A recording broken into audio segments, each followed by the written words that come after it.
Hello and welcome back to Soundcheck here on Learner to Learner, a collaborative learning channel where we all come together and talk about all things audio. Previously, we were talking about RØDECaster the last hour, and now we're going to talk about more broadly audio-related things. There are some unfinished business that we carried over from the other show as well, but you can participate in this show by using the chat on live right now. If you're watching, use the chat to ask your question and send your comments in.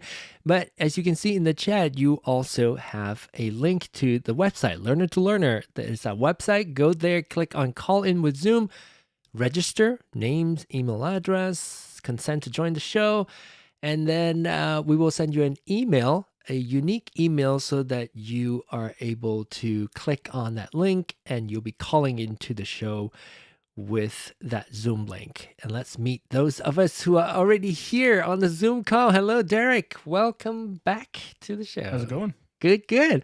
All right, George, as if we haven't spoken with each other recently, welcome back to Soundcheck.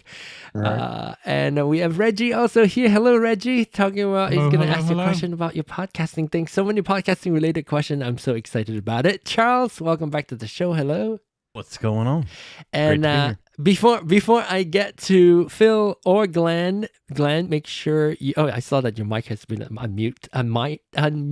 Thank you. Hello, Phil. Welcome back.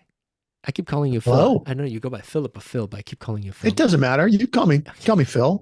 Okay. Just I can call you John. Just don't call me jerk. Still Jay. Welcome to the show. And Glenn, hello. Welcome back to the show. Oh, no. Now, did you unmute your RØDECaster now? You've unmuted your Zoom, but did you unmute your RØDECaster? Yeah, can you there, hear me? now I can hear you. Oh, now it's I can hear low. you. Yeah. Is that the right mic? There we go. Now you can hear Okay, yeah, yes. We can hear you a little better. It But sounds it's still like he's talking on another mic. Yeah, it's very yeah, low. are you on the right mic? You tap on your... Should Yeah, it sounds like it. It's just very quiet. Turn it up. But it's Vader's up. Everything looks good. it doesn't sound good even if it looks good.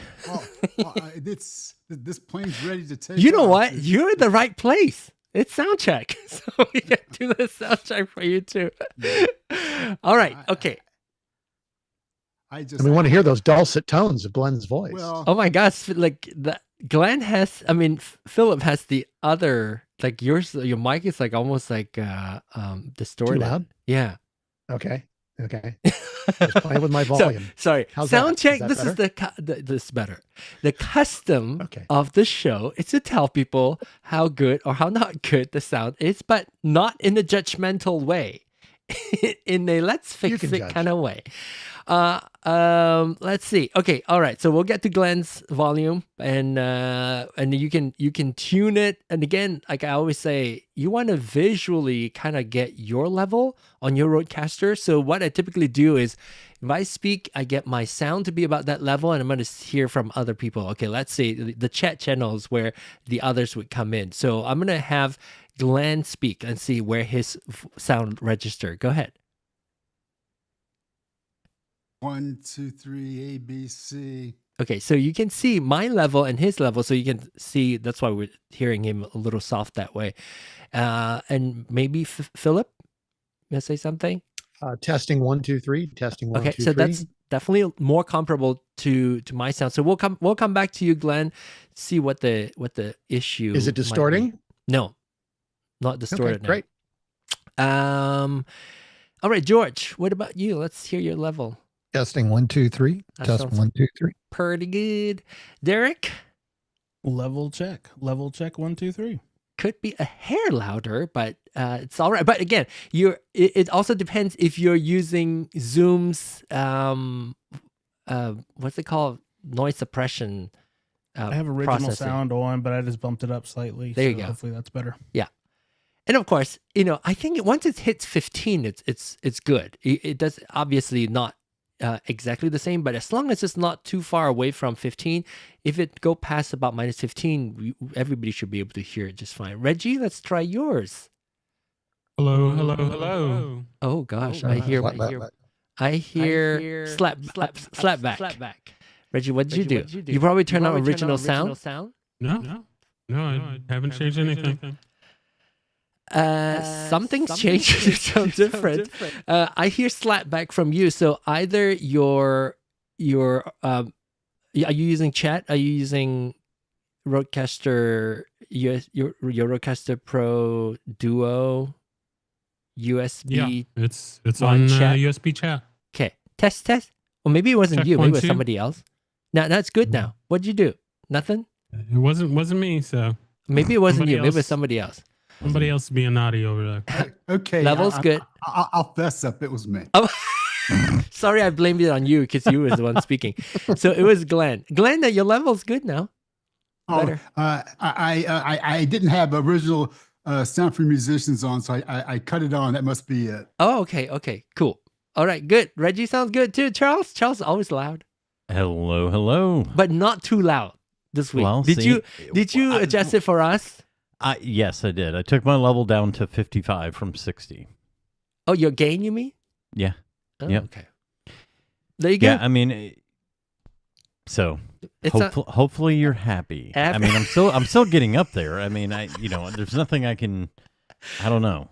No, it's good now. So the reason why we do this on Soundcheck, I kind of like this custom just to get like everybody's leveled, and then people watching us would be a better experience for everybody listening to us. Ray saying hello on YouTube now. Hello Ray, good to see you.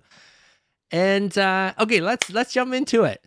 Who do you want to start? Should we start with George? Because George, I kind of ignored George because, with his new microphone last week, I didn't even get to hear his sound. He's already returned the microphone. So let's go see if we can get George's setup. Before he his makes other another microphone. mic return. And NTG1.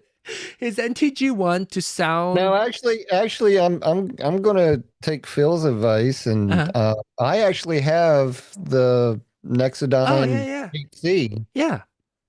that I normally use as my host mic that I'm gonna use instead of the SM58, and just use my pod mic as my host mic. Okay, let's try this first. You sounded a little hot, and so I wonder if do you have original sound turned on yet? If No, not, I don't. Let's do that first. Then we can give you a true feedback of what it sounds like. Because I wonder if it was Zoom that push your gain up. For me? Mm-hmm. Yeah, go to your Zoom call and turn on original sound for musicians. And those of you who want to participate, want to join, and want to learn about turning on your original sound for musicians, but don't want to do it, you want to do it on your own, feel free to go to the website, learnertolearner.com. There's a video there that shows you how to do it. But we can always walk you through. It's not hard. John, you're going to lose me. My computer is telling me it's getting ready to reboot. Long story, I'll tell you. I'll be back. Okay, yeah, we'll see you in a moment. And there he goes. All right. All right, that black hole is for Philip to return. We're just waiting for him to return. I'm not going to fix it. All right.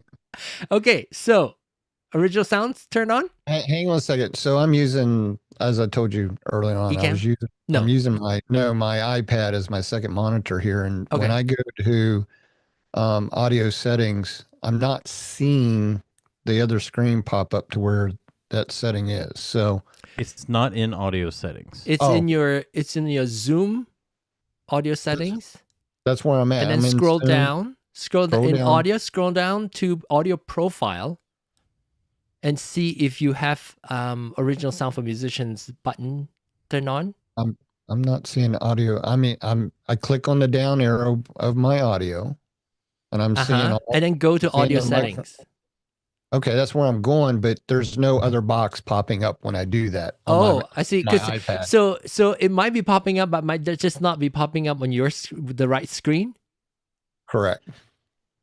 Go on to something. All right, we'll come back to you. Okay, we'll come back to you. So you keep looking. All right. Okay. So who else?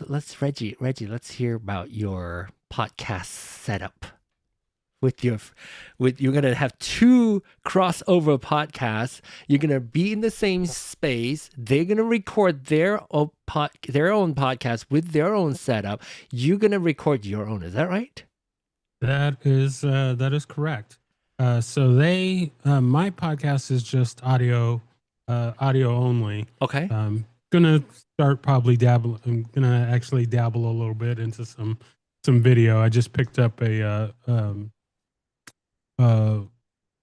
was it a Hollyland Lark A1, and I'm gonna try a little impromptu video podcast this weekend. But for this particular show, my friends they do a video show, and they have some old mixer. I don't even know what it is.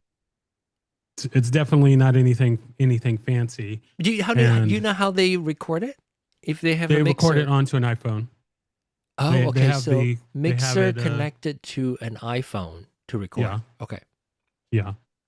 So they record it there, and they have it's the two guys, but they typically have a third guest as well. Are they all in person? Yeah. They're all in person, and they all have these wired lav mics. They all have the wired lav mics on. Okay. Wired lav mic connected to the mixer. Yeah. And they each have a mic. Okay.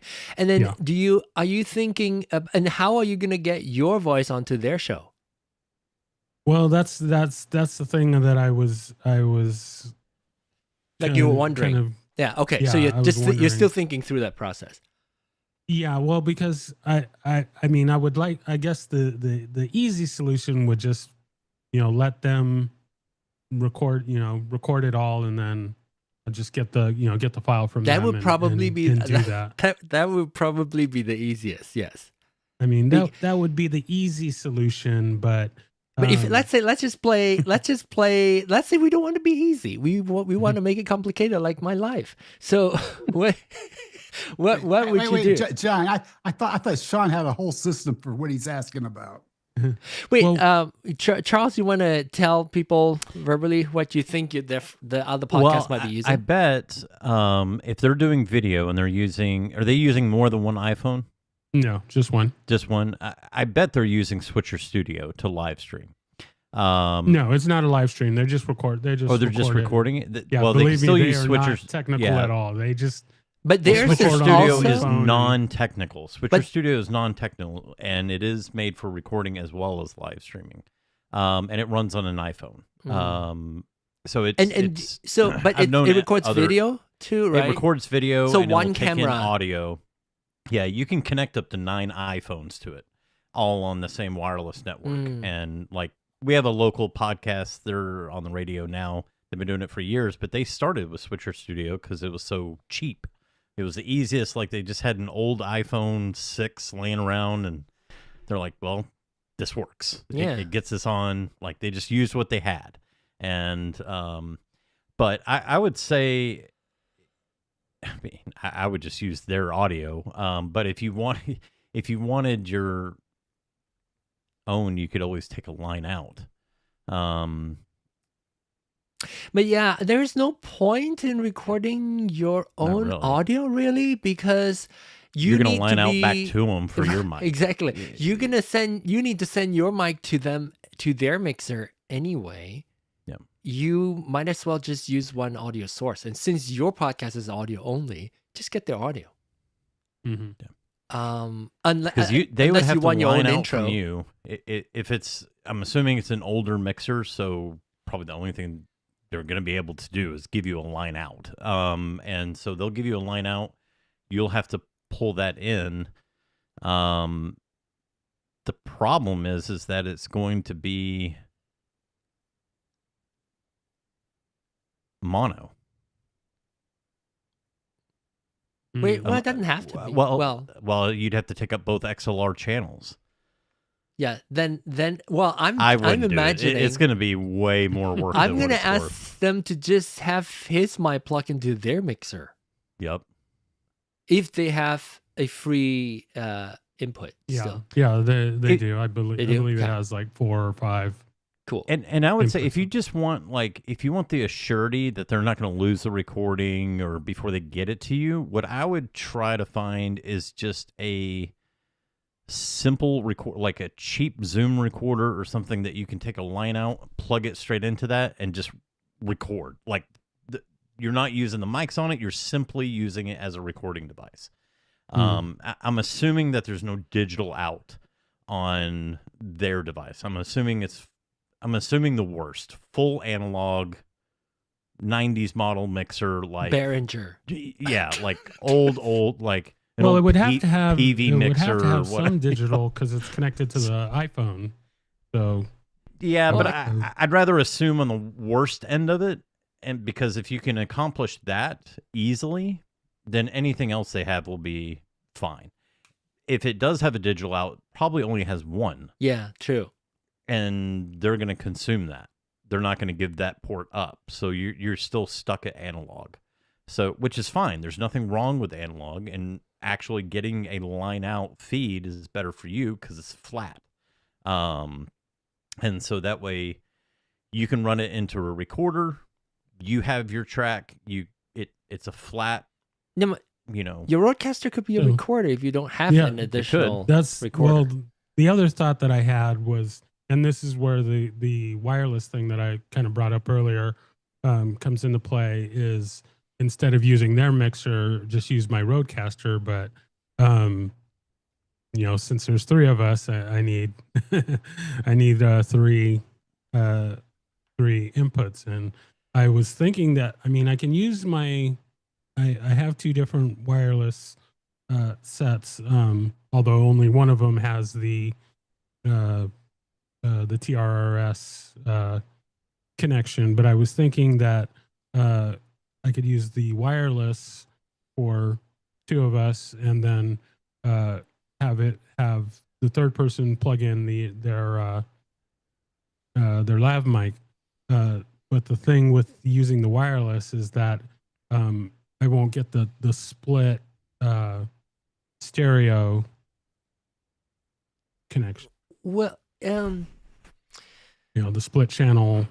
You could still do that if your Lark A1, 2, A1. What is the I have the A1, but that doesn't have any 3.5. Oh, that does not have any receiver. Okay, I but got it. I do That's have correct. I do have my Fifine wireless that that does has, have and does then have the and that will that allow you to set it so that one wireless mic goes to the left channel, while the other mic goes to yes. Yeah, if you have that, then you can use that to split your your wireless mic into 2 separate channels. But I mean, yeah, that works when I record it, to the phone or to the computer. But how would that work with the? Yeah, if you have a RØDECaster Duo, you lose your mic already. So that's why sometimes people ask, is it why do I want a smaller form factor? I'm never gonna need more than 2 channels. Then RØDECaster Duo works perfectly fine. But this is when you would need a RØDECaster Pro 2 now is to use your one for your mic, and then you still have 3 other channels open, input to open, and then you would take your fine output left, right, use a Y cable, split them into 2, and then each would go into the combo jack of 3 and 4 separately as 2 separate inputs. Then you can then control your 3 and 4. But with the RØDECaster Duo, those 2 splits are going to take up both your combo jack already. So now, so something that I tried, and I'm not sure if I was doing it right or if I'm missing something. So I did get so on the Fifine receiver, it has a USB port, and I got a USB to 2 XLR connection, and I don't know if I have used a USB splitter to 2 XLRs. Is that specifically for it, or is it a 2 XLR going into? I'm not sure. Tell us a little bit more about the equipment. It's just I don't know. It's just some kind of generic one that I got off Amazon. Does it? What does the description say on the box, or is it? Because one of these things is when you pick up, which direction is it going? Is it both direction, or is it just taking 2 XLRs and turn that into a USB input? And if so, that I'm not sure. Regardless, you can't connect to your RØDECaster USB 2 anyway, hoping that it would work, because no. So the USB would go into the mic receiver, and then the 2 SLRs would go into the 2 XLRs on the RØDECaster. Mic receiver. I don't think that's going to work. The wireless receiver. I don't think that's going to work because I don't know. Yeah, that'll be tricky because it has. It's the wrong direction also. Well, and it has to be able to detect that it's an actual device connected. If there's I'm sure there's. I mean, this is where I'm sure there's a solution out there that does offer USB-C to XLR, but it has some kind of digital interface before that XLR split, so that it can send a signal back saying, hey, I'm connected, so that the device can even recognize that something's even connected to it. Because it needs to change the analog signal into digital signal. Yeah, I mean, but that's generally speaking. I mean, this reminds me of like a couple years ago when we were talking about the USB-C and Lightning camera adapters. Mm-hmm. Yes, you can find cheap ones. Yeah. You can even find cheap ones with Ethernet ports on them. I just put it more times than not, they didn't work. So would this work? The Shure MV2U, it goes to USB to XLR and then do the split XLR after you convert it to XLR. This is out by Shure. Yeah, I was thinking. But you're thinking about plugging it into your Fifine receiver, right? Yeah. Because does the Fifine receiver take input through USB? I think the USB connection is only for you to connect to your computer. Yeah, it's to connect to the computer or the phone. So which means you can't have. Are you talking about using 2 XLR microphones, putting it into the receiver? No, I figured that I needed to connect to both ports for the stereo, so that the left is on one XLR and the right is on the other XLR. Oh, but why XLR? I mean, you have that's the wireless It has its own wireless microphones, right? The receiver. Yes, but see, I want to record the tracks separately on the RØDECaster. Like if I connect it to my computer or if I connect it to my phone, it will record the left and right separate. So but it doesn't do that on the RØDECaster. What I'm saying is you need analog, and there is an analog out, I assume. Yes. So the analog out is what you need for your RØDECaster Duo to record those two split channel. Okay. So essentially you're taking the stereo out, which has left and right. You want a splitter cable that goes from like a 3.5 stereo to two phono, a 1/4 inch, and each of those would plug into your channel 1 and channel 2 mic inputs. Okay. That's how you split it. But the only thing is, then you have two microphones still right now. You don't have your party. So essentially you are unable to use your other microphone. You still get to split it, but you only get now. What if I plug that third lav into the front mic port? That possibly work? The whatever on the Duo, it has the it's 3.5 port on the front. I don't know about the lav, but if you have a headset, yes, it will work. If you have a headset like the NTH, what is theirs called? NTH 100M with the mic, then that would give you an additional input. But again, going back to your setup with your friend's podcast, it will probably be the simplest is to just take your XLR that's connected to your RØDECaster Duo, plug it into their mixer, and let them do all the recording, and then they'll give you the audio. Yeah. That would probably be the simplest. Anybody else have any input on that? Or think of any... I mean, I think just grabbing their audio, and putting it into a recorder is going to be the absolute simplest thing to do. Or if you want to back up, if not, just take their recording and then that'll be it. Okay, so I've got your link. I'm gonna read after this comment. I'm gonna go, Reggie. I'm gonna take your link and look at it. It's from YouTube. I mean, it's from Amazon, right? I'm gonna copy the description and see if we can find something. All right, this it's only a matter of time before one of these mic companies like Hollyland or Boya or something like that comes up with. You're all garbled. Yeah. Oh. Why is that? Well, you sounded like very low quality. You sounded like you're coming through Bluetooth. What is it?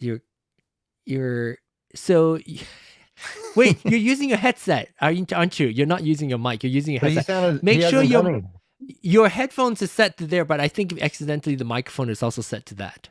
Or you don't have the option to choose the input and output. Go ahead. Oh, he's paused. He's just like, give me a minute. Let me go to Amazon and try to look for. Is that better? Yes. That's better, right? Was I right? My computer reboot.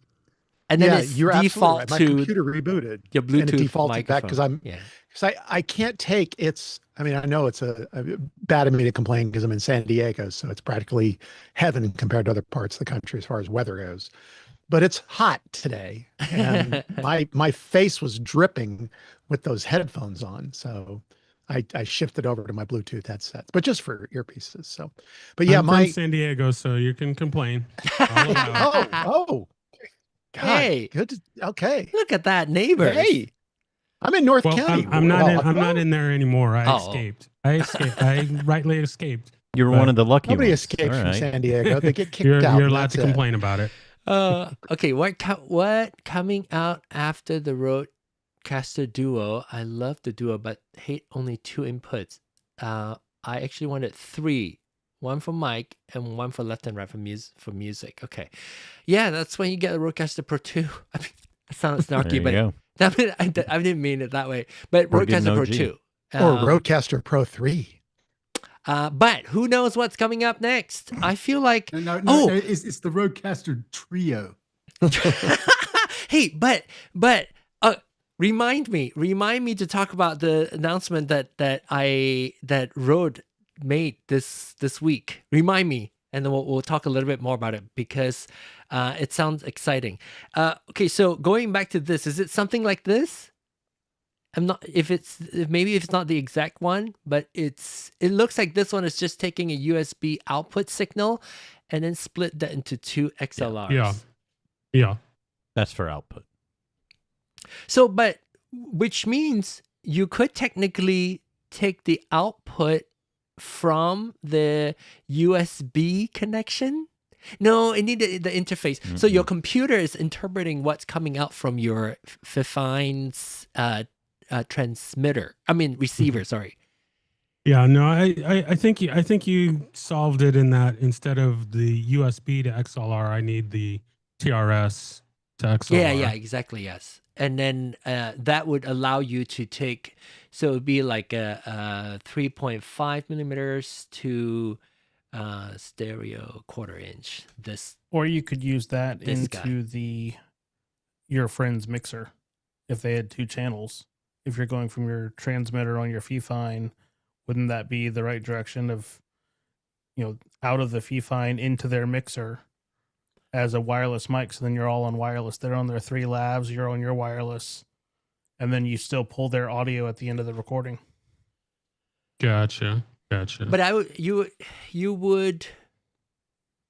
I mean, if they have an XLR input, just plug your current microphone into their mixer's XLR. Depending on the setup, if it's easier for wireless. I mean, he already has the cable. Yeah, but theirs is wired. Their lav is wired, he said. Yeah, their lavs are wired. Mine so they're tethered no matter what. Yeah. So yes, the cable that you saw earlier, and that would allow you to plug these 2 ends onto your RØDECaster input channels.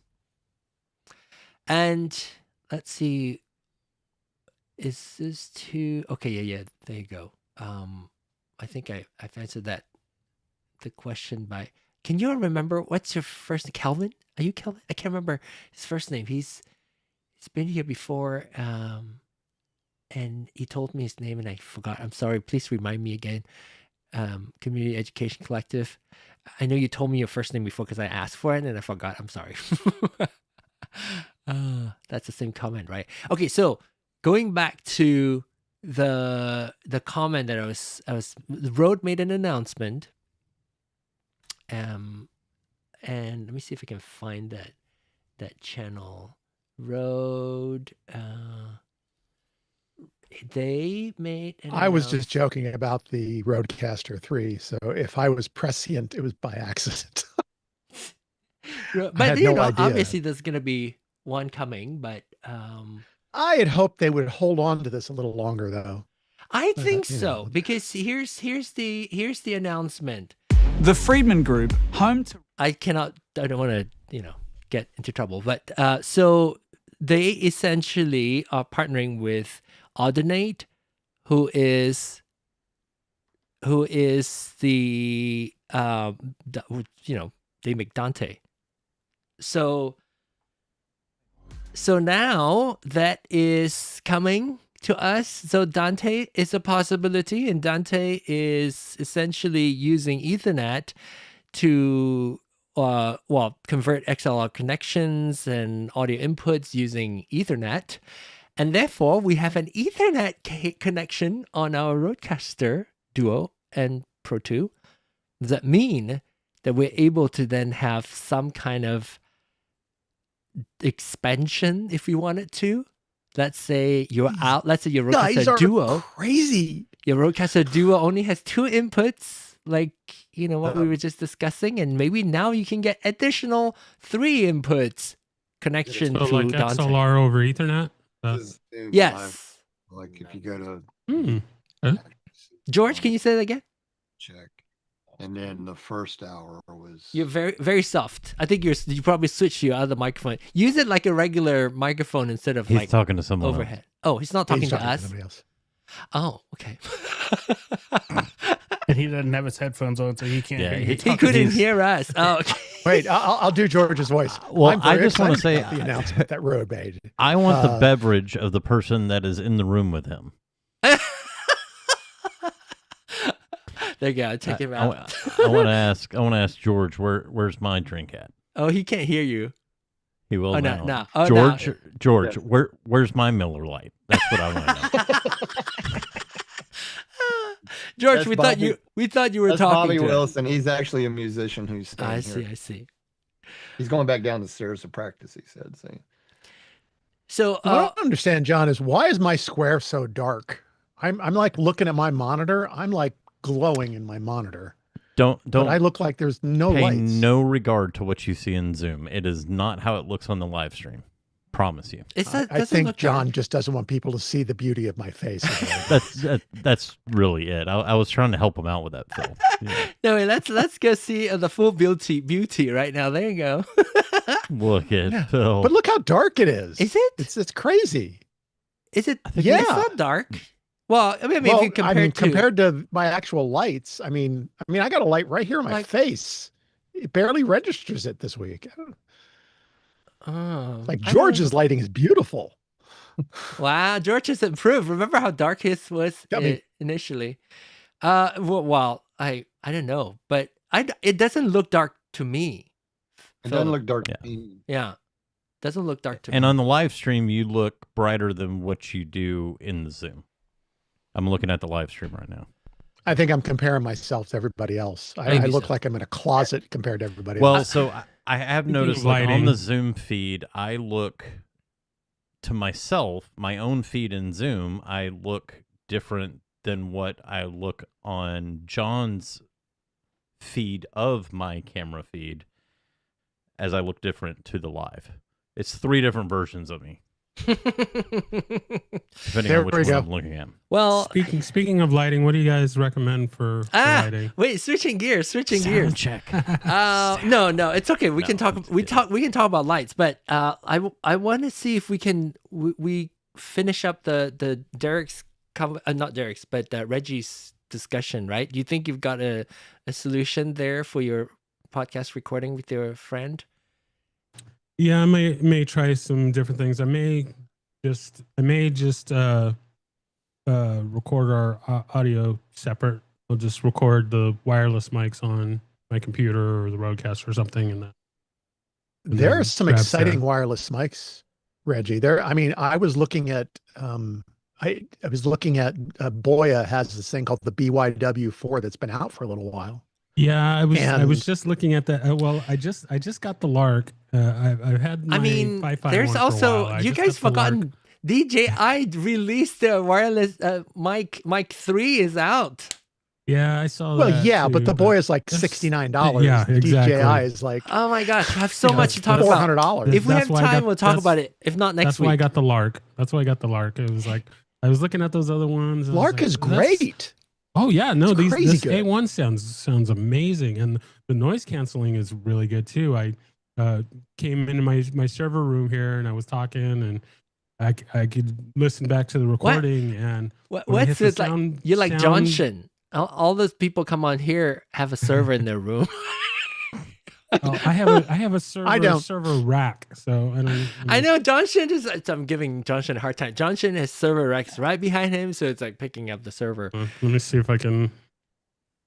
You may have your. You may still have your. Sorry, my room's a mess. Oh, there you go. Wow. What I am waiting for. That's gorgeous. What I'm waiting for is one of these companies like Hollyland, who your room must be warm. They're killing it. Oh God, it's yeah, not too bad. But yeah, and then there's another. What kind of refrigerator do you live in? You used to be in San Diego.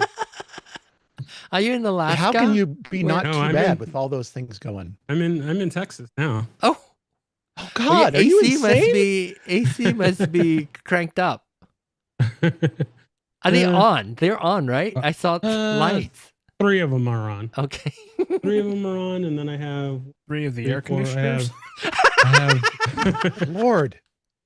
I mean, I'm from Texas. And it gets hotter at night. than it does during the day. 3 of the servers are on, and then I have and I'm just thinking six NASs. flashbacks of Heat. Okay, OPL. Okay, give us a first name so that we can say your name quicker. This is very interesting from a viewer's perspective with regards to everyone's quality of voices and microphones and video as well. Yeah, I mean that's how you can do all your tell tests. us more. Tell us more. Why is just say it's interesting? He didn't say it's good. I know that's what that was my. Everyone's oh, you're fishing for more. Does it look yes, good? I don't like Keith. it's interesting. Hi, Keith. You know, but is that a good interesting, a bad interesting? These guys are weirdos. Like what interesting. All of the above. All of the above. Okay. So Okay, how do we I are sound? weirdos. What the hell one use servers is that what you use for? Embrace the weirdness. Ernesto, welcome back. Good to see you. When are you coming back to the show? Wait, so everyone looks good. Gen X style. Well, quite far for K-pop standards. I'm okay with that. Okay, let me get my makeup out first, right? If you want K-pop standards. Hey, can we talk about K-pop demon hunters? No. Woo! All right, so let's see what else we want to talk about. Let's talk about the Dante thing. What, aren't you guys excited?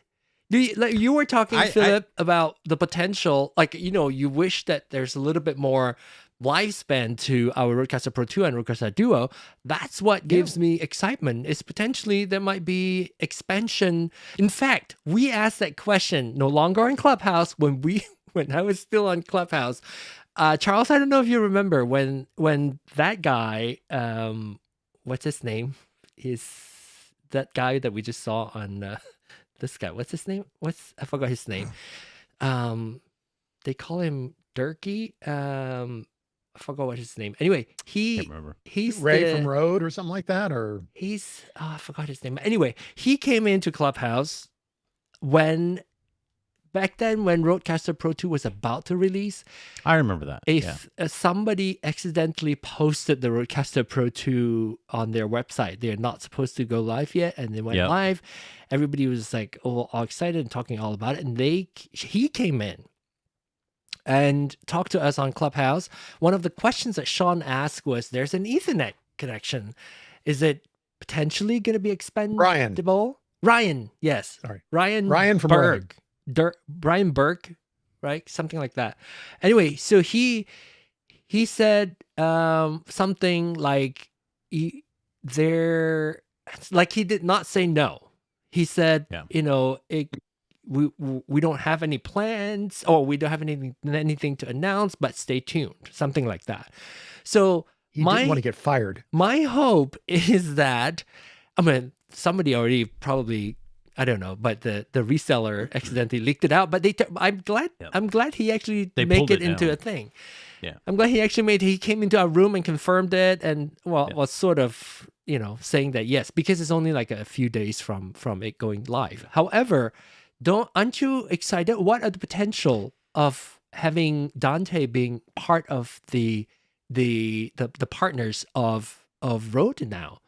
Now, did they? I did not. I listened to it a few times. They did not buy it. I think they talk about partnership. No, they're partnering. Yeah, they're partnering. And I think it just opens up a humongous door to so much production capability. It's ridiculous. Because Dante has been heavily involved in not only audio production but video production. And being able to pull all this into one controller where you can manage it, and doing audio and lighting and video from churches to theaters to large auditoriums. A lot of them use these platforms, and it just enhances the capability so much of what you're able to do and how you're able to control everything from one device, because they're all communicating together. What are the things that you personally want on your use case? So yes, we saw the big thing which is going to be awesome, but on your own level, like your day-to-day usage that you wish you could use, what would those camera be? Interactions, so being able to fully interact. And so I would like to, I've been looking at different cameras, because as I have my prompter now, I'm starting to think about getting different camera angles, like getting an additional camera over to my left and over to my right, and having multiple camera angles. And yes, I can use a Stream Deck to do all this, but it's somewhat clunky in the fact that you program it to do one thing, and that's it. Like, but there's not that would true be scenario integration with RØDECaster video to do that. Would make more well, sense. no, right? Not necessarily. Well, how would you? That's how Dante opens up things. So right. I can how does that work from your? But it, like, speaking from Rode's point of view. So I don't want to get. Well, so instead of me going to a different audio controller, I can use my RØDECaster with my Dante interface that is controlling all my cameras. I can control my RØDECaster from my Dante interface. Okay. So you're not talking about using. I'm not talking about using the RØDECaster as an interface. It would just simply sit there as hardware. So and I can have everything preset in it as far as audio mixes and my levels and everything. But as far as controlling the channels, the faders, I would be able to do that through the Dante interface. So I can run it right here on my computer or on my prompter, and I can control all my, I could control 3 cameras plus my mixer all within my prompter. You're never going to do that with Rode. That's Charles, do you know that that's what they're going to do, or are you just what you hope we're speculating? I know I'm speculating based off of what Dante has been able to do in the past with digital mixers. So it makes sense to me from, like, if you're now the other thing. It just depends on, there's so many different ways that you can. Very simply for me is the expansion. So I find myself. I want to have, like, additional faders. I want to have additional faders I can plug it in, and then will allow me to control the additional, that 3 virtual faders that we're using. Now that we have that expanded USB inputs, I want it to be able to manually control those. I like that. I also like to be able to, let's say, if you have a RØDECaster Duo, but then you want to have a guest coming over, you want to have 2 additional microphones that you do not own, say, like a USB, a Rode supported Rode USB microphones that you can plug into USB 2. You can plug into an expansion using Ethernet, get 3 additional XLR inputs that you can plug your microphones into. I would love those. Other people? I think it would be I'm having flashbacks of when I was a product manager at Sony, and people would hear about these partnerships, and then we'd hear all the stuff, and we'd be going, no, all we're going to do is just be able to talk to them. That's it. All you need to, God, now they're going to want all you this. Can have internet connection so that your clock can be accurate. Derek? What you were saying, John, it would be great to have the buttons on the RØDECaster, the smart pads, to be able to set it up and hot swap your virtual channels to a fader. So you hit a smart pad, adjust the fader, hit it back, and it'll revert. That would really expand those virtual channels. If you had a hot swap, when you hit this smart pad, switch fader 6 to virtual channel A. You can adjust that. I love that. That doesn't even need to be Dante connected, right? But you're adjusting. I just thought about that. That's a really good idea. That would be a neat way to, because right now it's very cumbersome, right? You have to go into the fader and you it's not that difficult, but I would like to have a button to just kind of swap those position. Or you can have like preset over while talking fader to a preset prompter. 1, 2, 3, right?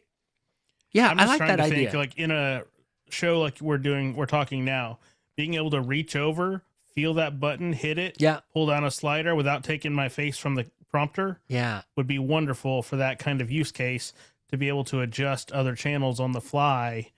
No, I like that idea. I have my Stream Deck in front of me, but if I had where I could have it all to one side and less buttons to have to hit to do things, would be better. Well, and I think you're going to see probably, I would say, if I was a betting man, I would say the first thing that you're going to see is Ethernet to XLR. That's going to be the first integration that they have, because it makes the most sense. Because if you had a really far, like, distant microphone input, I think from, like, to Philip's point, you know, from a product standpoint, that's the easiest, like that's the simplest one to launch. Because it's like, okay, we have these virtual channels, but what we can't do is put more XLRs on a machine that's already built. Yeah. So if we can take the Ethernet, I would love that. and assign the Ethernet to virtual channels. Okay, so your Ethernet adapter comes with 2 XLRs. You can assign XLR 1 to virtual channel 1 and XLR 2 to virtual channel 2. So now on a Duo, you have 4 XLRs versus 2. I love that. And I think that's a super, super practical use of Dante hardware. Probably ugly, but it would be fun.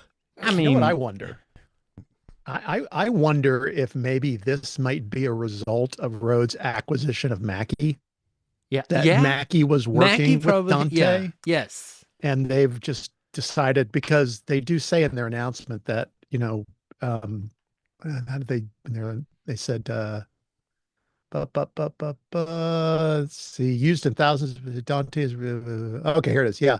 The Friedman Group will be rolling out Dante integration across its other iconic brands, Mackie and Electrosonics, further expanding its reach into, it's interesting. I mean, Mackie, people forget the powerhouse that they were, and still are, I guess. They're still a company. They still exist. Even though that's good to know. My headphone amplifier is a Mackie that I'm getting from Sweetwater. So, but let's keep this conversation going in the upcoming few weeks, years, months. I'm sure there will be announcements that we can then look back onto September 2nd, 2025 of our own speculation and what's going to be coming out. I would love to be able to have expansion either on like USB inputs, which I use all 4.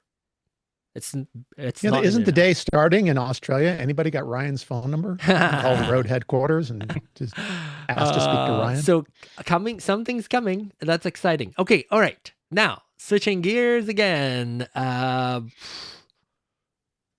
figured out my screen missing settings. So okay, so and I'm actually right now on the Nexodyne microphone above me. That's pretty good. That's pretty good. Can you switch back and forth from? Are you on original sound yet?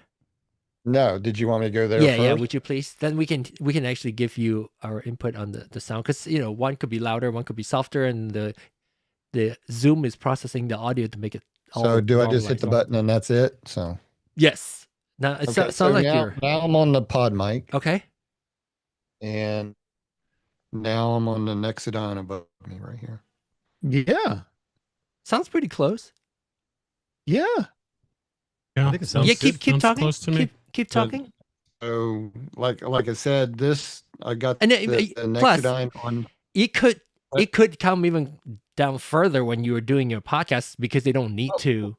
Right. Yeah. I just got it here because it'll be pointing over towards the couch back here. So well, you want them to be that distance too. That microphone can't be pointing at the couch and like that. Well, I mean, this is a small room. I mean, this mic's going to swing. Small. Do I sound different? What's that? Distant. So if I speak this way versus I know this what way, you're saying, but this mic will be right over top of the couch, right down near them where the 3 are sitting. What I'm saying is, if it's not a video podcast, it can be treated like a handheld microphone. Is what I would recommend. So don't that position. They need to be how they need to be close to the microphone if you're using that mic. It will be. If you're gonna do that, George, you need to have their voices coming at the mic. Maybe put it up front of them, because you're not. To your point, it's not on camera, and then you can take advantage of the polar. Try and take advantage of the polar. What is the polar pattern on that? I don't know. What I'm can you give us the? Yeah, I'm assuming so. It's Shure, right? Nexodyne 8C cardioid. Okay, Shure Nexodyne 8C. This one, yeah, but it's a handheld. Use it like a handheld. For your vocal microphone. Yeah, it's cardioid. Yeah. So, Yeah. so if it's a cardioid, the best sounding is it's gonna sound the best when you treat it like a cardioid. So one person speak here, but because it's a audio podcast, it can be down just in front of the face. It doesn't matter. Yep, and it can be with this mic. I just have it up here because I switched out the boom mic. You know. But it sounded pretty good, and half in the middle of a sentence as you're talking, switch back and forth for us. So keep talking. Switch back and forth between mics. The two microphones. Okay. As you talk. Well, is you it too keep far? Talking the entire time. So, okay. So this is, I'm talking on the pod mic now, and then I'm going to switch over to the Nexodyne right now. And now I'm back on the Nexodyne right now. So above me. Let's see. Okay. Let's make sure, check and see if your original sound for musicians is on. It is on. I heard the difference. I turned it on. So I heard the difference, it sounds but pretty close to me. I mean, it's almost like on the gain top mic, it's a little softer, but then it picked up close. the gain. He faded in one and faded out one, and he was using his faders. He wasn't using the mute. Yeah, but it sounded good. Yeah, you really want to get that because that microphone's meant to be talked into in the front. Yeah. So like that's good. So right now I'm on the Nexodyne right now, and then I'm going to switch over to the pod mic here now. Oh, I went too far up. So I'm on the pod mic. You can use the your mute channel. Yeah, just mute. Use your mute button to mute your one mic. And so I got them both on right now. So and then I'm going to mute the Nexodyne, and I'm now on the pod mic, and now I'm on the Nexodyne mic. Yeah. Testing 1, 2, 3. It's a little mid heavy on the Nexodyne that you could tweak with EQ to get them sound a little bit closer, like so that But again, you're speaking. But I don't think you're he's talking about the same. You're talking right now. You're one person talking. So when you have a guest talking, it won't be as important to get them to match. It'll be a different person, different voice. Yeah. Charles, you were gonna say something? Well, I was just gonna say, his whole goal with this, I think, from what he said, is that he doesn't want to do hardly any post, if any post at all. Yeah. Which he is just why wants it to should sound good. Yeah. record and go. I'm interested. I know Phil wanted to say something in regards to this in the cardio pattern. Where he's setting up with the couch and 3 or 4 people sitting on the couch with the cardio. I think Philip had a suggestion on his perspective of setting it up. Well, I was just going to say that you need to make sure, and I think George got it, that rather than have it up above, you want it to be in front and pointing that way. You're actually leveraging, because I don't think you're going to get the full benefit of cardioid pickup up above. That was the only thing I said. Yeah. But I mean, I've got it on. Have an omnidirectional microphone, George? Any omnidirectional? I do not have one. That's remember where I said that how I typically do my portable recording. I actually have a Zoom. What is my Zoom portable recorder? S. What is it called? 6N something. What is the model number? I was just Zoom looking at those earlier. H6N. So let me grab it out. This is my portable setup when I go and record, but it is not an omnidirectional one, but it is a stereo capsule on the mic. So I use those as my guest's microphone. So I speak with this pointing at them, and then I connect my SM. What is this? My 58 Beta 58A. So I have that connected to myself onto the receiver because it'll take 4 XLR, right? So I use the capsule on top, capture everybody else speaking in front of me, so I can have like 3 people. It does sound very stereo-y, but for me it works because I usually, when I do a portable recording, I'm out like somewhere, in the either like a park or I'm in a restaurant or something. So that would point to them. And so with 3 people, you can kind of still get that spatial of whoever's speaking. You can get that spatial if your podcast is in stereo. And then I would speak there. So I would sound a little bit different from them, but which is fine because, you know, I'm the host and then I ask them the question and they talk. And either one person or 3 people or 5 people, I use that setup. So if you have some sort of a stereo mic or omnidirectional microphone, especially in a quiet place where you are, it's still going to pick up a lot more noise, but it might be something that you want to play with. Right. I mean, and this room is very soundproof. I got sound foam just about on every wall and soundboards and everything because the only thing originally I wanted to have live music played there. You know, so the only thing is I would be cautious is again your voice being picked up by their Omni mic. Well, see, I'm going to be in a chair over here in another corner speaking directly into the mic. So I'm not, I understand what you're saying about picked up, but because it's an omnidirectional microphone, it will probably pick up more than say your Nexodyne right now, obviously. But you can test it and see if it's something. Right. And that's why I use my stereo mic. It's not Omni, so it's stereo. Is there a stereo mic that it's XLR that would go on this mic stand or what if he this is a wild idea, but I'm sitting here looking at the Zoom products. I'm like, okay, he wants to get simple, as few mics as possible. What if he went with the H3 and just put it like he sat in front of them, he's talking to his guests, and he used the H3? What's the H3? So it's a 360 recorder. Zoom H, that's it, right? To the far right. VR, okay. But now, and that's XLR into the Duo. I mean, well, and it's got a mount on the bottom of it, so you could put it on like a tripod. Okay. And have it sitting literally between you guys. I think this is mostly a recorder and not so much like Well, that's the thing. He could record it.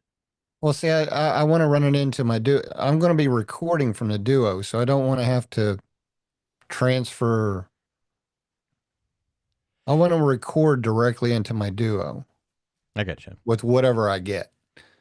But that's what I'm asking. Is there a microphone? What is this new guy, this thing, Shure MV88 USB, this is a new one. And this one I heard really good reviews. That's mostly instrument. I mean, like drum sets and stuff like that. But I mean, but you don't have to. Right, true. Yeah. But I don't think it has XLR into your RØDECaster though. But you could use but the thing is, again, we're talking about splitting the signal because it has XLR, it has a TRS out, but then you have to split it, which means it's taking up both your RØDECaster Duo. You cannot wait for Dante to come out with an expansion. The XLR H3, expansion. The H3 does have, so it has 3 recording modes. Ambisonic, stereo, binaural, and standard stereo. It also does auto mic position detection using its 6-axis gyroscope. And it has USB 2.0 audio interface mode. And it records 24-bit, 96 hertz. Has a stereo binaural monitoring, headphone output, and line. It has a line output as well. Charles, so Shure MVX20, it's USB-C to XLR. Could I run an XLR from this to the second mic input on the Duo and hook that? No. Because this is only outputting audio. Gotcha. Yeah. Okay. Wait, I want to see Keith's suggestion. What if I think we were talking about your microphone earlier. So what if we use a mic stand on the floor, which is what you've adjusted to? So I think that's exactly what you're suggesting. Yeah. So, yeah. I had always planned to put it on the floor in front of them. Mhm. Like I said, I only You had were it above switching my because head of your NTG1. because it was a boom mic yeah. setup. So Why don't you see what this is about the Dante feature. Let's see what he says. Potential features of Dante and Rode. This is where Rode could leapfrog Elgato and Go XLR scene-based presets. Switch between gameplay, just chatting, podcast, and music mode at a button. So that's probably like a Dante functionality. Stream Deck. Well, that's kind of like what I was integration. talking about with like the churches and everything. Like you just set up shows. Like we did this all the time in theaters. As you're going through productions, you're setting up your audio levels, you're muting mics, you're fading in, fading out, you're setting cameras to certain zones, and like there's multiple things that are happening in each scene. So it will be like eCam scene. You can each scene is independent but on steroids. which audio input. You can only do 2 on eCam, but you can do that on RØDECaster video. Can't control all. Well, yes, You can and no. you can set presets of which microphone turns on when which scene you go to. But can you adjust levels? Well, I think you can they are only doing that. Well, I don't know. Yeah. Probably not. Another thought on the H3 or the Zoom. Since you can plug it into your computer, have that go to one of your virtual channels on the computer, have the virtual channel go into the Duo. You can still record on your Duo utilizing the virtual channel using a USB-C port. Might be and then you have your microphone, and then you still have your shotgun as a backup microphone on your second XLR input for redundant That's a thought. audio. But my concern is might be the latency might drive them crazy. Like if you're, but it's audio only, so it's going to be, they're going to hear each other in the same room. It would require testing, of course, but that might be an option to be able to use an omnidirectional, especially in a smaller soundproofed room.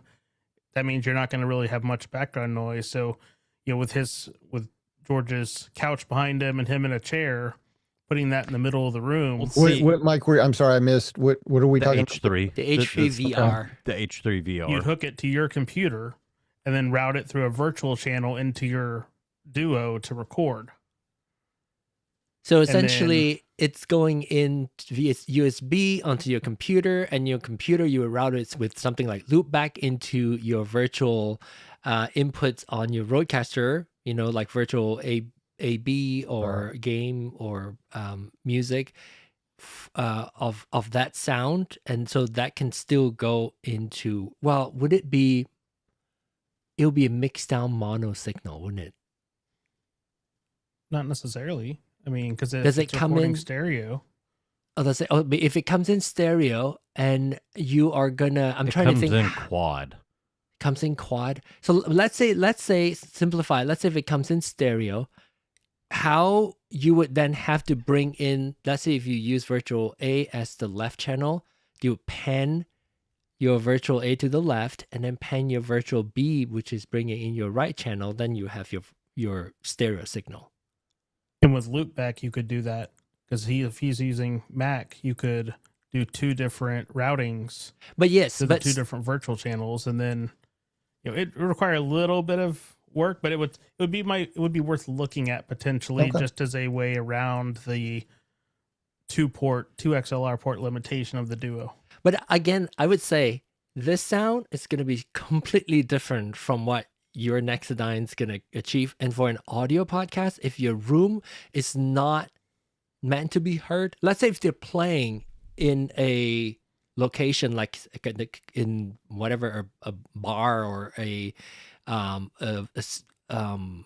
a cathedral or some kind of hall, this would be awesome, right? When they're playing, because it would be crucial. If you're merely trying to get their speaking voice into it, I think it's a bit overkill. Plus, you're also picking up a lot more sound than the voice. And so the reverb of the room and all that, though it might be a treated room, getting a microphone close to their mouth when they speak is probably still, to me, an ideal listening experience for your for your listeners. Here's a crazy idea.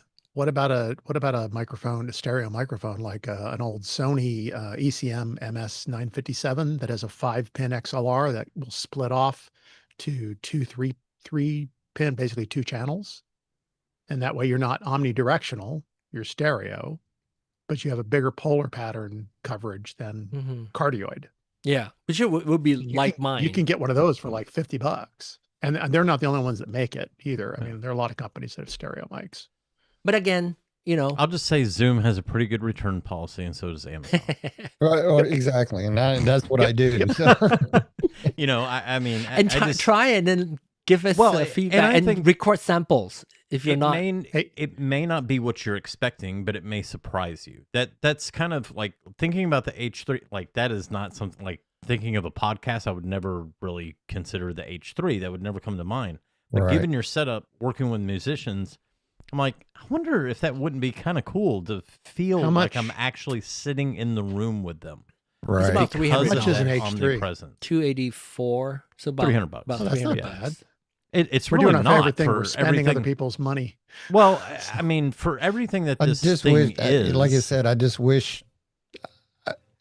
Obviously, I wish it just had XLR out of it and it fixed the whole problem. But again, but there's nothing else on the Duo I could run it into, like a USB out. I mean, I don't want to have to go through loop back and. Now you might try a USB. I think they'll mostly condense a USB microphone from Rode. What if you find one of their Rode microphones? What's that? Rode's USB microphone. So that you can plug it into so you can have your USB plug into your RØDECaster Duo's USB 2. But then you want that USB 2 for your phone, don't you? Yeah, but you're not going to use them at the same time. At the same time, doubtful, unless I have 3 band members that can come in the studio and one can't, and he wants to call in, sort of thing. But even with these USB microphones, none of them are really, omni. They're mostly all cardioid. Well, and the H3 has a 3.5 millimeter stereo mini out. Yeah, which has to then split to the two. That wouldn't. Or is that an output that's on the front of the Duo? That's an output, right? Not an input. The TRS output on the Duo. Oh, you're talking about for the headset. Yeah. That's a mono channel. Oh, it's mono. Okay. I believe. Nee says hello. Hello, Nee. Why are you joining us this week? Okay, so one more comment as we're, brainstorming for George's setup. Does anyone play music with the RØDECaster? Do you mean play music to listen to music, or as in like, I play a guitar and I sing and that kind of music? There's a good YouTube video where a guy used a Duo to record, like Aiden from Dark Corner Studios. Yep, exactly. Yeah, that was cool. Yeah, it was he recorded a whole song, produced a whole song.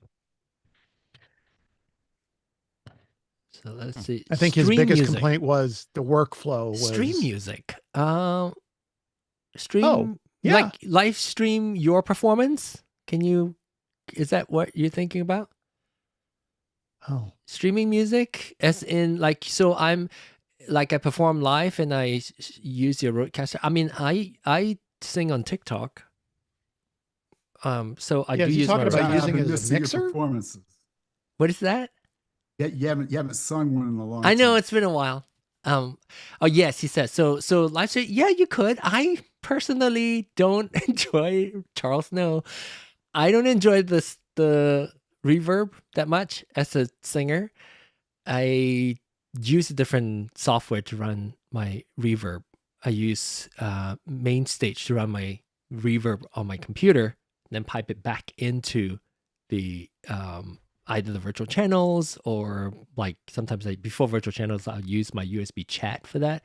So that way I can control my reverb separately, but processed by my my main stage software on the computer, and because I like the quality and I have more control over the reverb, and so I don't rely on RØDECaster's stereo, which is not horrible, but on your RØDECaster's reverb, it's mono, the reverb. It's not even stereo. So I'm disappointed with the quality. Can you do it? I gave up on reverb a long time ago when it yeah. Oh wait, as a DJ. Oh, as a DJ. Yeah, of course. Oh, yes. no. Oh. Well, I do it all the time. I run a room on Clubhouse, which I still do. I just don't happen to be doing soundcheck there anymore. I do that every week. Music coming, playing music. Yes. But John, why? I mean, if you're a DJ, don't they make like dedicated mobile DJ rigs that are just? Yeah, some people connect like the rig RØDECaster to their Duo, but RØDECaster. Yeah. I mean, but with all the things that a DJ would want, granted, the RØDECaster has a lot of things a DJ would want, but all those fun Yeah. things. I mean, Well, there's a DJs lot of use. DJs that have gone full digital. Like they're just running everything on their laptop. yeah. And then maybe just hardware can USB connected. Like the yeah, I'm DJ so that we old. hired for Reggie, what's Yeah, your question? Reggie, you want to ask your question? So yeah, now that I've kind of got the microphone settings kind of figured out, or at least how to deal with that. Are you on Original Sound for Musicians? I am. Okay, so you're now on there. Okay, it's on, right? Yes. Okay. The master compeller, I have it turned off.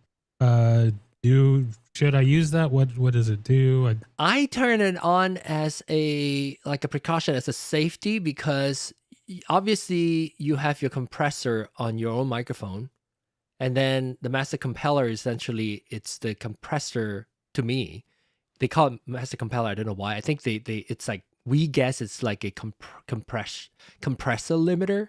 They call it compeller maybe.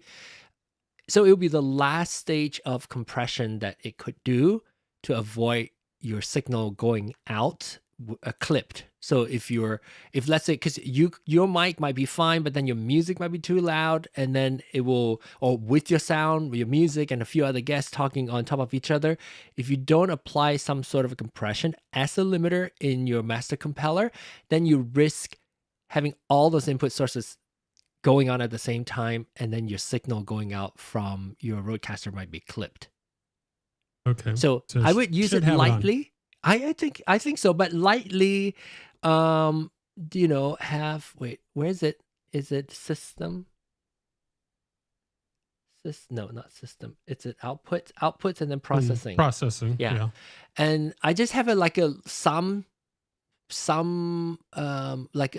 very high threshold set, so that it barely is doing any compression. That would just give me the assurance that if I speak really loudly and everyone speak really loudly, it could still compress the signal so that the sound coming out from it won't be clipped. Okay. Yeah. So I would, but you leave it like -6 or even lower than that, -3 or something. Oh, okay. As a safety precaution. Mine is way higher than that. Yours is probably like -20 something, because Rode is very well known for using the master compeller like nobody's business. So threshold would be about -6 or even lower, -3, -6. I have mine at -6 because I laugh really loudly. But that's my mic is controlled by the compression on the channel, my microphone channel. But that is just like another safety compression that you can rely on if you're too loud. Your mic probably won't be an issue, but it's a combination of you and your guests or whatever, then all their volume, all the sound coming in at the same time, your output might clip. Gotcha. Okay. Anything else? How about John, Glenn? I have many things to say. I've been just kind of sitting, waiting patiently. All right, you go. Actually, as I've tried to jump in a few times, You I fail. have been very Hey, unsuccessful. on Zoom, you can always do the hand raise button, and I keep an eye on that too sometimes. You barely know if I'm in the room or not. A hand wave is no good for me. That's why I put mine in the chat. Yeah, you can put he yours was able to rest his eyes for a few minutes, so. Okay, go ahead, Glenn. All right. First thing, I know this isn't the solution that George is looking for, but this might be beneficial for both, Reggie and George. Okay, so I have this gadget. Let me get the down mic on it. So, or down camera on it. So this thing is called a sound capsule. Oh yeah, you shared with us before. And so it has 4 mics, and they're all color coded. And so you could have you give one for yourself, and you have 3 guests that you could put them on.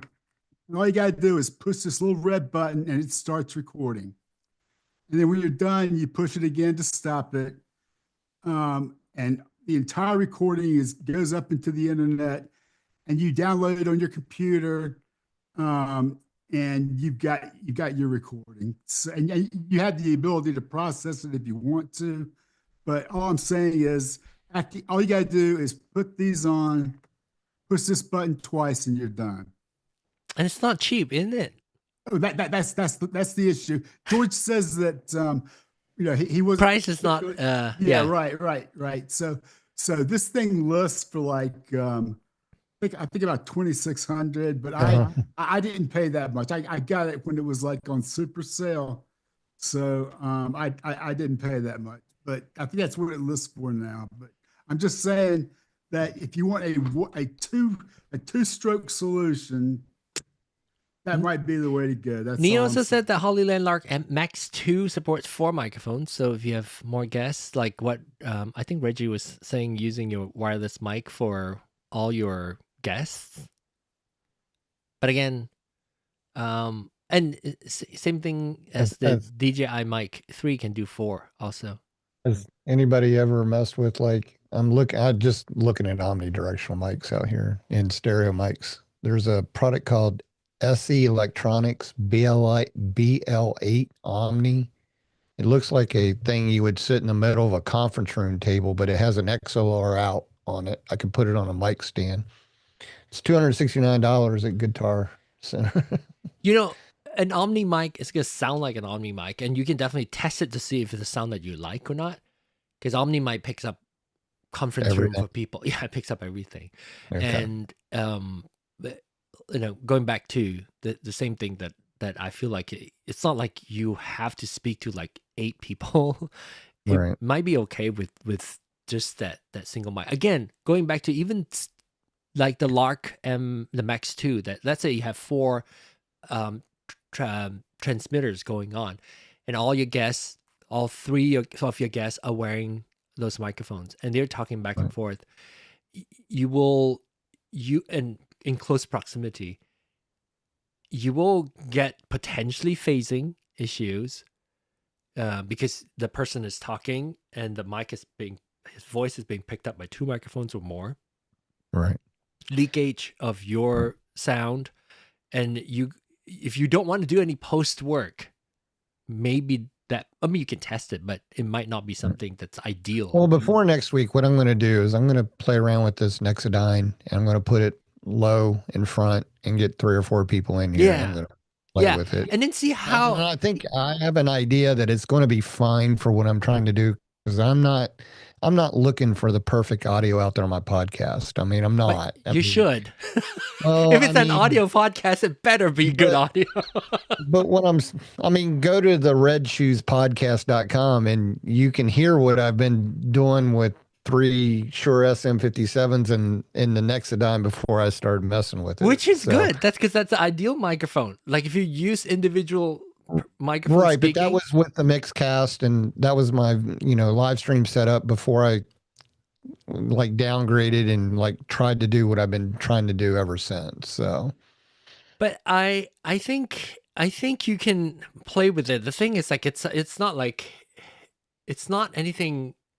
Here's the thing. I think testing it with 4 people in there is gonna help give you an idea of what naturally is it better to just, because I've seen podcasts shot on video that's meant to be audio podcasts that they pass a lot, like the microphones back and forth too. Yeah.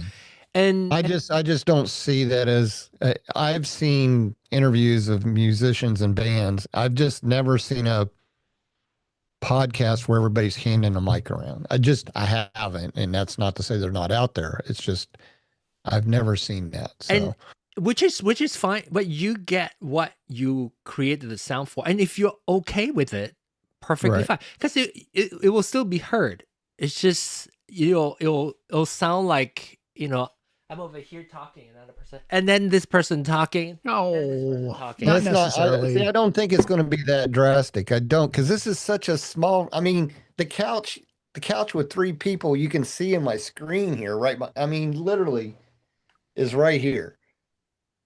I mean, Test it. That's the that's only way. Yeah, Mm-hmm. test it, and then you will know if you have one fixed position, and maybe it's picked up. Like, see, let's use Philip's situation. If you talk and then move over to the left, to the right. Yeah, like, I'm over to the left right here. You gotta here. Yeah. See, it's not that drastic. So try that. It's still. I would go with that. Let's just start a betting pool. I would start a betting pool. I would go with that before I would get any like Omni microphone, stereo microphone. I would start with. Don't believe me. God, if only somebody had told George just to try it, man. Oh wait. So I thought of a completely different option. I was just what's that? Playing with it here. If worse, that's the wrong camera. If worse comes to worse, I have a little Zoom F3 that, yes, it would require syncing the 2 audio sources after the fact, but this has 2 XLR inputs, records in 32-bit float. You can plug it in and sync up between your RØDECaster and that using a number of tools. That's 2 more inputs for the rare times you have 4 people. You could use the existing mics you have. The only, you're repurposing your microphones. Again, going back to my original thing, I don't want multiple mics. I don't. But I know. I'm just saying, one mic. It's a handy thing to have regardless. If you're doing audio, especially with you talking to musicians, a portable way to record. If you don't have your RØDECaster with you, well, this is what I started with YouTube. So, yeah, I mean that's a perfect. I have another idea. Solution. But everything's out of this studio. I'm not doing on site. I'm not doing anything. So I have another idea. Since you're since we're throwing out new microphones, I'm channeling Wayne from Australia. Get Interview Pro. Is it called Interview Pro? The new handheld microphone is wireless. It will pair to your Duo. Natively pair to your Duo, and then you still have another. Because it's Omni. Because it's Omni. It's Omni. It's people use that for, so it will, so you still use it like you would use it next to around. It's Omni, and then it's going to pick up like you're saying, and they're going to pick up. You leave it. It's a limited Omni.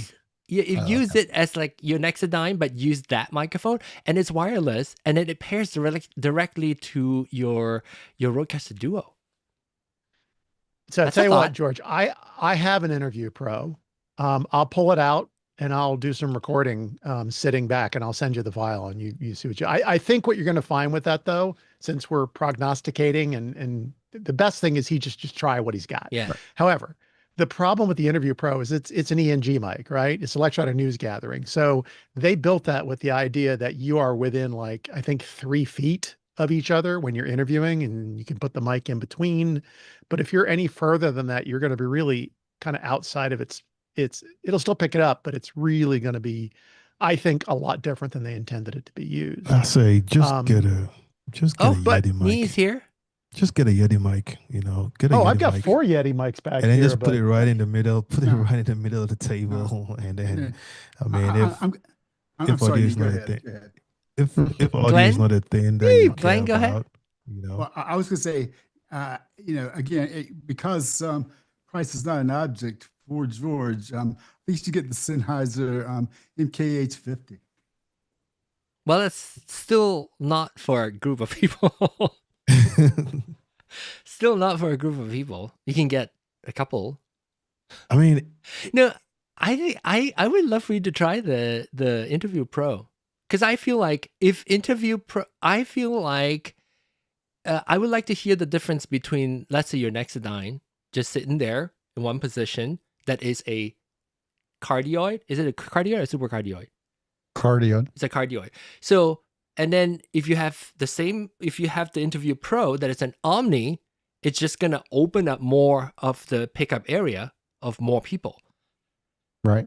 But keeping it stationary, right? Yeah. You not want me to pass it around. Okay. Yes. Then you just the pickup pattern it's closer to what your intended usage for. Well, then you can just pick up any ENG XLR microphone if that works. It doesn't have to be a Rode. You can just, have it connected via XLR, and you can get, I mean, my it's not in the box, but my favorite Sennheiser MD46 that I love the way it sounds in my voice. Oh wait, no, sorry. This is cardioid. MD42 is Omni.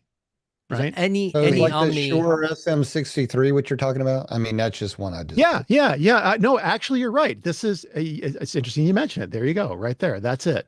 This is an omnidirectional interview mic. Do you have although this one isn't. But yeah, this is it right here. Except it's the version. George. It's only $152. I mean, I can get it and try it. And yeah. Now the good thing about, I thought the additional benefit with the Interview Pro is it doesn't take up an additional input.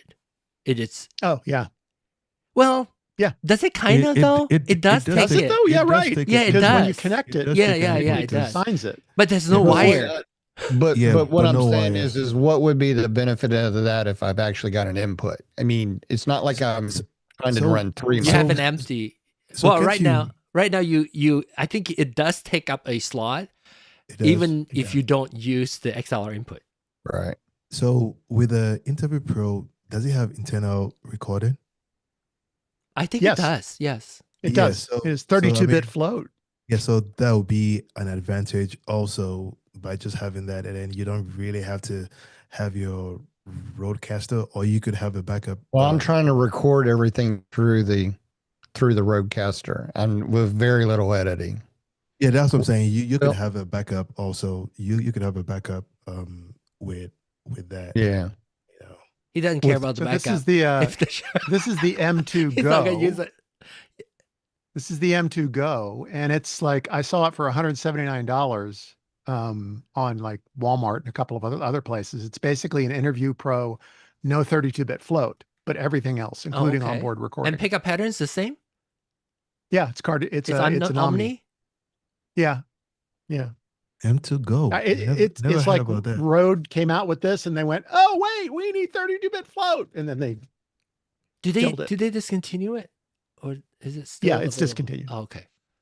Then you might pick up a used one. But if he's not gonna do a backup recording, that's where I got it.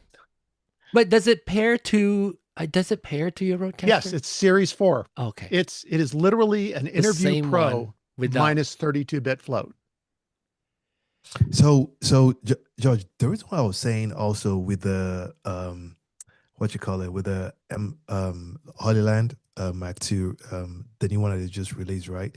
The reason why I'm saying that also is just in case you want to record directly into, let's say, your phone, and you don't want to do no editing or anything, you could record. You just want to record it on Duo. Yeah, that's all you just want to record it on Duo. Everything and nothing's remote here. It's all in my studio. Yeah. I know. You're not planning to go. Man, I look good on this camera today. You look good all the time, man. I love how much he appreciates that. Oh, I look good. What camera is it? Same one? It's still my same old how do you call it, the Osmo Pocket 3. I'm hoping for them to come up with a new DJI action cam so I could get another action cam for my motorcycle for when next year I start riding. Well, the DJI, didn't they just come out with their 360? Yeah. Yeah, I don't like 360 cameras. Like, Have you tried that one? You should It's buy too one, much try it. editing. It's too much editing. No, 360 cameras drive me crazy. He's using that very Speaking sweet of- customized pod mic too. That is Yeah, sweet, sir. I just bought the Insta 360, the latest one, and sold it $100 less than what I bought it for. So I was going to say, speaking of DJI, I know, John, you were all excited about DJI's new wireless Mic 3. microphone. Yes. Okay, so the sound is good. The only downside, I love everything about it. The controversial one is obviously removing the USB port and the mic input for any lapel mic that you might be needing for the tiny form factor, 16 gram. I think 10 grams for the mic mini. And so it's very light. I think they are making an intentional effort of, we're taking this out intentionally. If you need a lav mic, then this mic is not for you. And so you would use that small form factor as your lav mic because it's small enough that you can just have people clip on. And I think it's a bold choice. I'm glad they're doing it because previously everything is the same. Like I'm not talking about the sound quality, but pretty much the solution is the same. Lark or the Rode Wireless Pros, the DJI Mic 2. I like the bold choice of going really small. It's like the form factor of the DJI Mic Mini.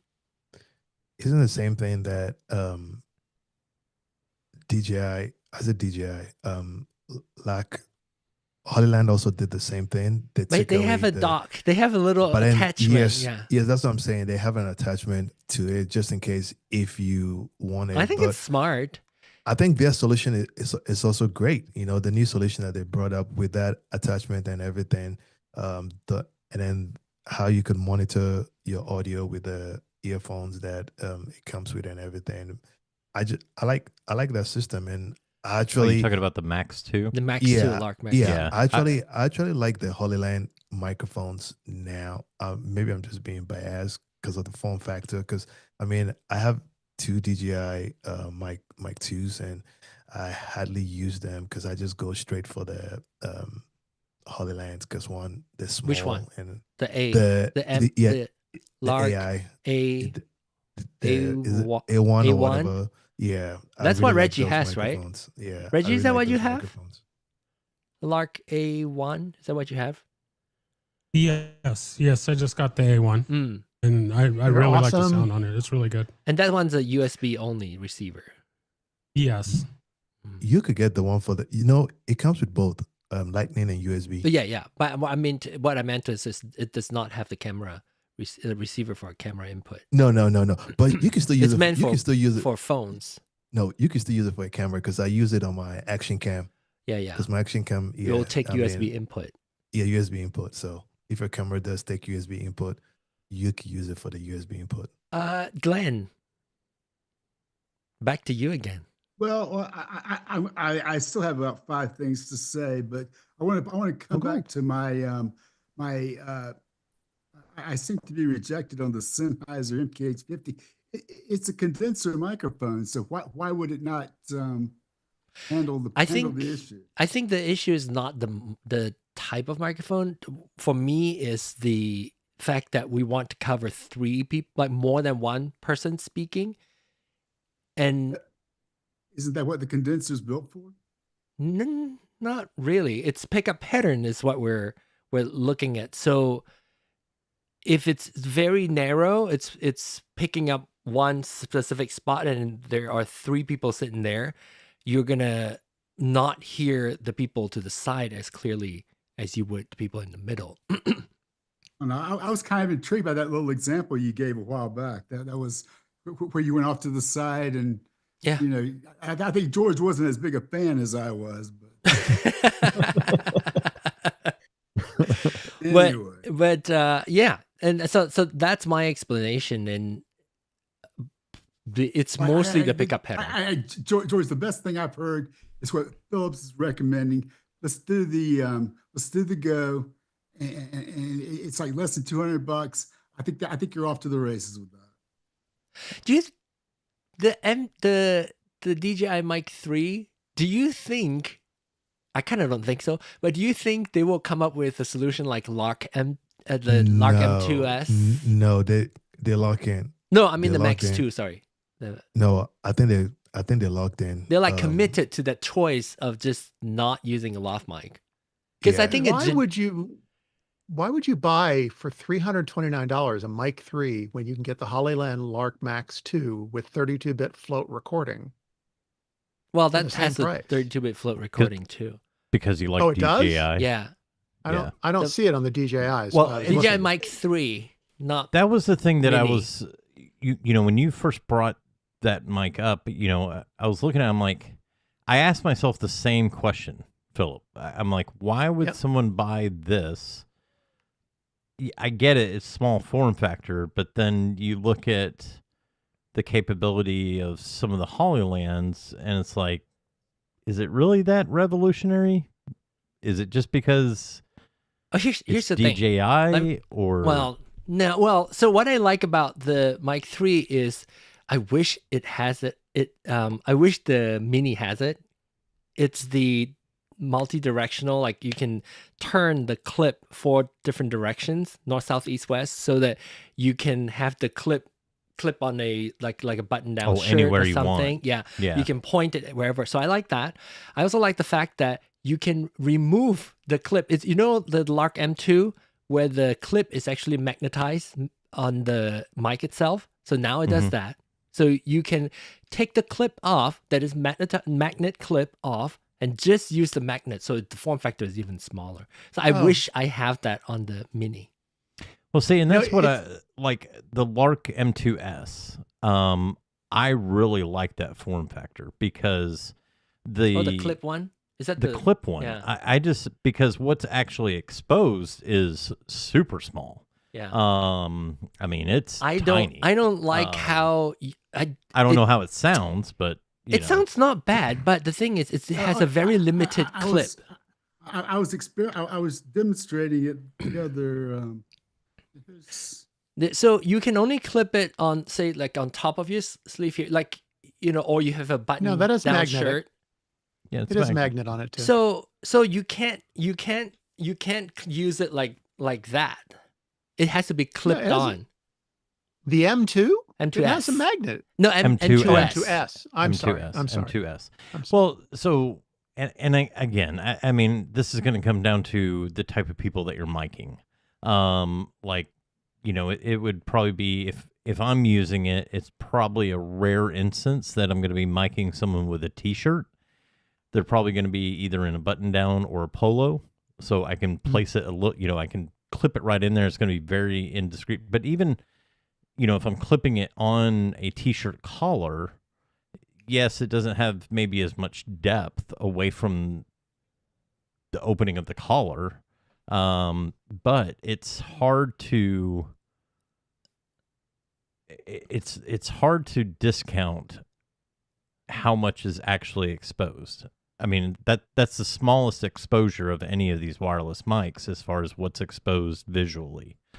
The Max 2 also, to me, has that limitation because it has that clip, that one directional clip. That's one thing that turns me off of the Max 2. And if you are the sole content creator and you know that how you're going to wear this all the time, then it's awesome because it barely shows up on camera, which I love that.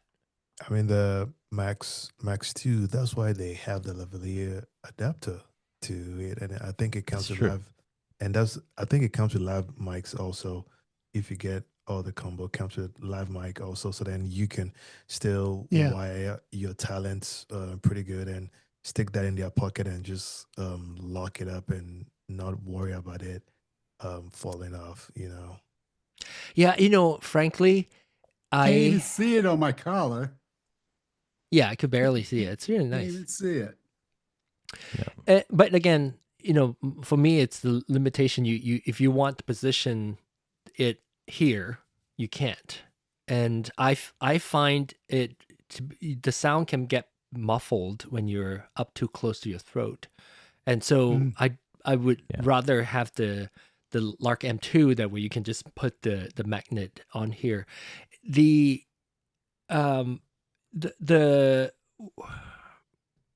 lav mic position. I hear a lot of people talking about not having lav mic on the M3, the mic 3, DJI mic 3. Do you think that? I mean, I'm sure there are people. There are different tiers of professionals, right? Right. How many people really like charge a lot of dollars doing production? Would they use a DJI mic 3? No. So I am thinking there are kind of like a lot of YouTubers. Like I would use it. At my work, I would even use it for my work. But my work has different tiers of production, and so if I want something really quick, I just sit down, interview somebody. I used to not like seeing microphones, so I would hide my microphone, either shotgun or the any sort of lav mic that I would wire inside hidden. But there's certain production that does not require that. People don't expect it. They are so used to seeing. In fact, sometimes they're intentionally holding the microphone like that.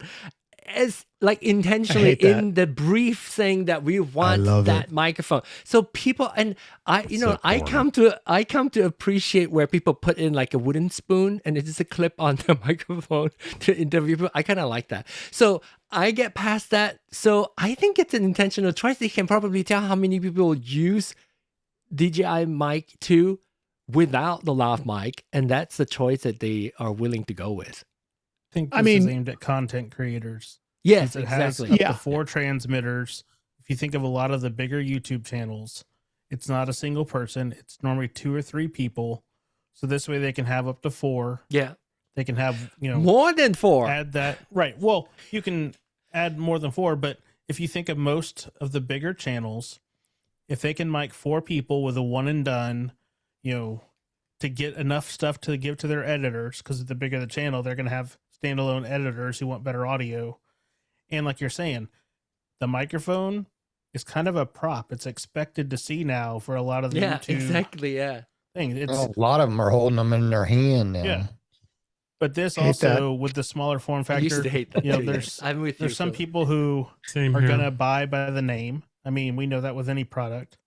They're not they might not have heard of Hollyland because they're not geeks. They go into the weeds of it, but they've heard of DJI because it'll pair with their Osmo or something like that. So it's a different customer base, really. I mean, most YouTubers aren't going to know how to wire a lav mic and don't care about that. They just want good audio to go with the video so they can get the video out as quickly as possible. And you know what? Because if I were... Sorry, go ahead. Sorry, go ahead. No, go ahead. If I were still doing production, I would not, whether I knew it would work or not, I would not show up on a job with a DJI mic 3 or a Hollyland or any of those, because I would just be concerned that I'd be fired for being I said that too, Philip, but there's in the brief they call for it, and because it appeals to different, because of the content creator normalizing it to the point where the brief says we want that little mic making help. It's a 2.4 gigahertz mic, and it's already a crowded spectrum. I mean, most pro stuff is, I mean, maybe I'd use it and say, oh, it's a backup just in case, right? Because it's got onboard transmitter recording. So you could say, just in case our system fails, you've got a backup. But I would never depend on it. Though, I bet you most of the big ones, they're using the local files. Because you're going to an editor, they're going to use that local 32-bit file from each transmitter to hell where it's transmitting to. They're going to go with those local files and mix it down, because then you have individualized good audio per talent. So even if they don't have them, the transmitter could be going to nothing. It starts recording as soon as you take it out of the case, put it on, and then you got 32 bits so you can save levels. but I bet you there's a good number of people, the transmitter might not even be hooked up. They're just going with those local files, compiling them, dumping files off at the end of the day, and then it's for an editor to take care of after that. All right, I'm going to call some of my friends that are still doing production. I'm going to ask them this question. I mean, it is. Interesting I will thing to know what that again. There are different tiers of productions we're talking about. I will say this. I mean, if you're trying to, the fact that you could literally mic 32 people on one wireless consumer grade system is pretty incredible. Yes, I agree. I mean, that's so you a lot of mics. You can have multiple receivers paired to one master receiver to expand for a total of 8. Yeah. So you can have your host connect to 7 other receivers. They all can connect to 4 mics. That gives you 32 mics in a production. I mean, that's pretty cool. A lot. And distance, it's actually the distance is actually better too. I think it's now 400 meters as opposed to 250. Well, previously. And I wonder what the receiver to receiver. Yeah, I don't know. Specifically, the receiver to receiver. Yeah. What kind of network is it running on? Also, Yeah, because it's Bluetooth. Because a lot of these mics, they connect via Bluetooth, which is really surprising to me. Bluetooth, if you connect it directly to your phone. To the phone, yes. So maybe. But then the quality suffers. Yeah, but then they change the protocol, right? Could it be they change the protocol for? So there's why I'm asking that also, right? So I have a Cato headset that I use on my motorcycle, right? And it runs on mesh network, which I could have about 2 miles. I could have a range of 2 miles talking with people that are on the same network with me on the highway, speeding on the highway, doing almost 100 miles per hour. And it's clear as heck, and I mean, there's been times that I'm talking to somebody and they're like, where you at? I'm on my motorcycle. No way, you're not. And I'm like, bro, I'm on my motorcycle, So I think the networking system that they have on it would be much better, that can support that bigger band, which is not going to be your Bluetooth. I think they just switched to it's using Wi-Fi. It's using Wi-Fi transmitter to transmitter. Okay. Yeah. Hey, I stand corrected, guys, too. I was wrong. Imagine that. I was wrong. According to B&H, the Mic 3 uses 2.4 gigahertz and 5.4 gigahertz.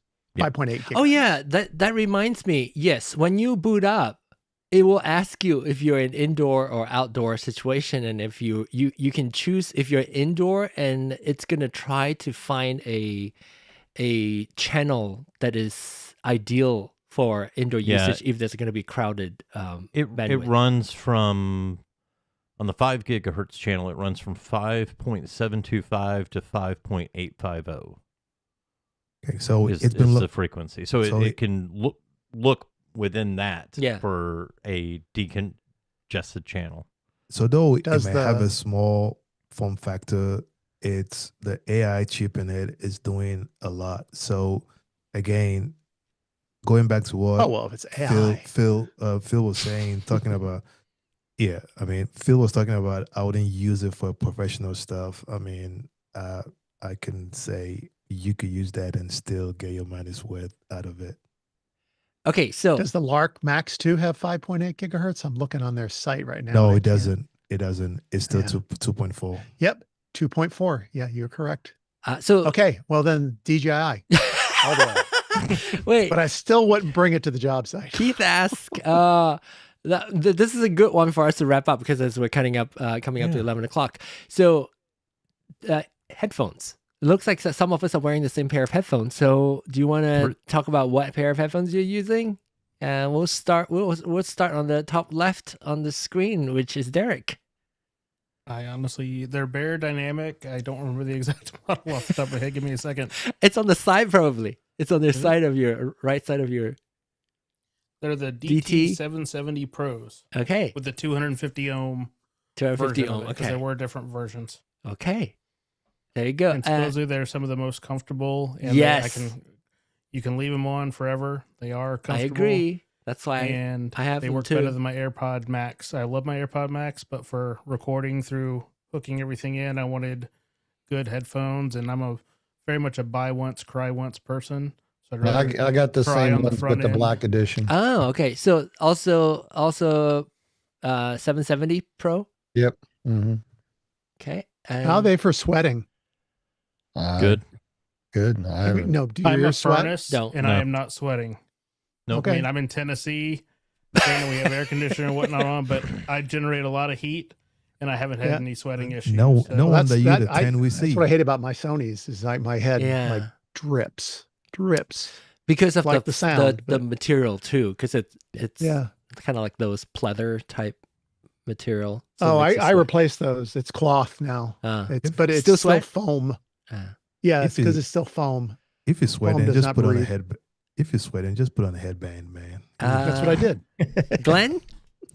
I hate to run against the grain, but I'm going to die on this hill.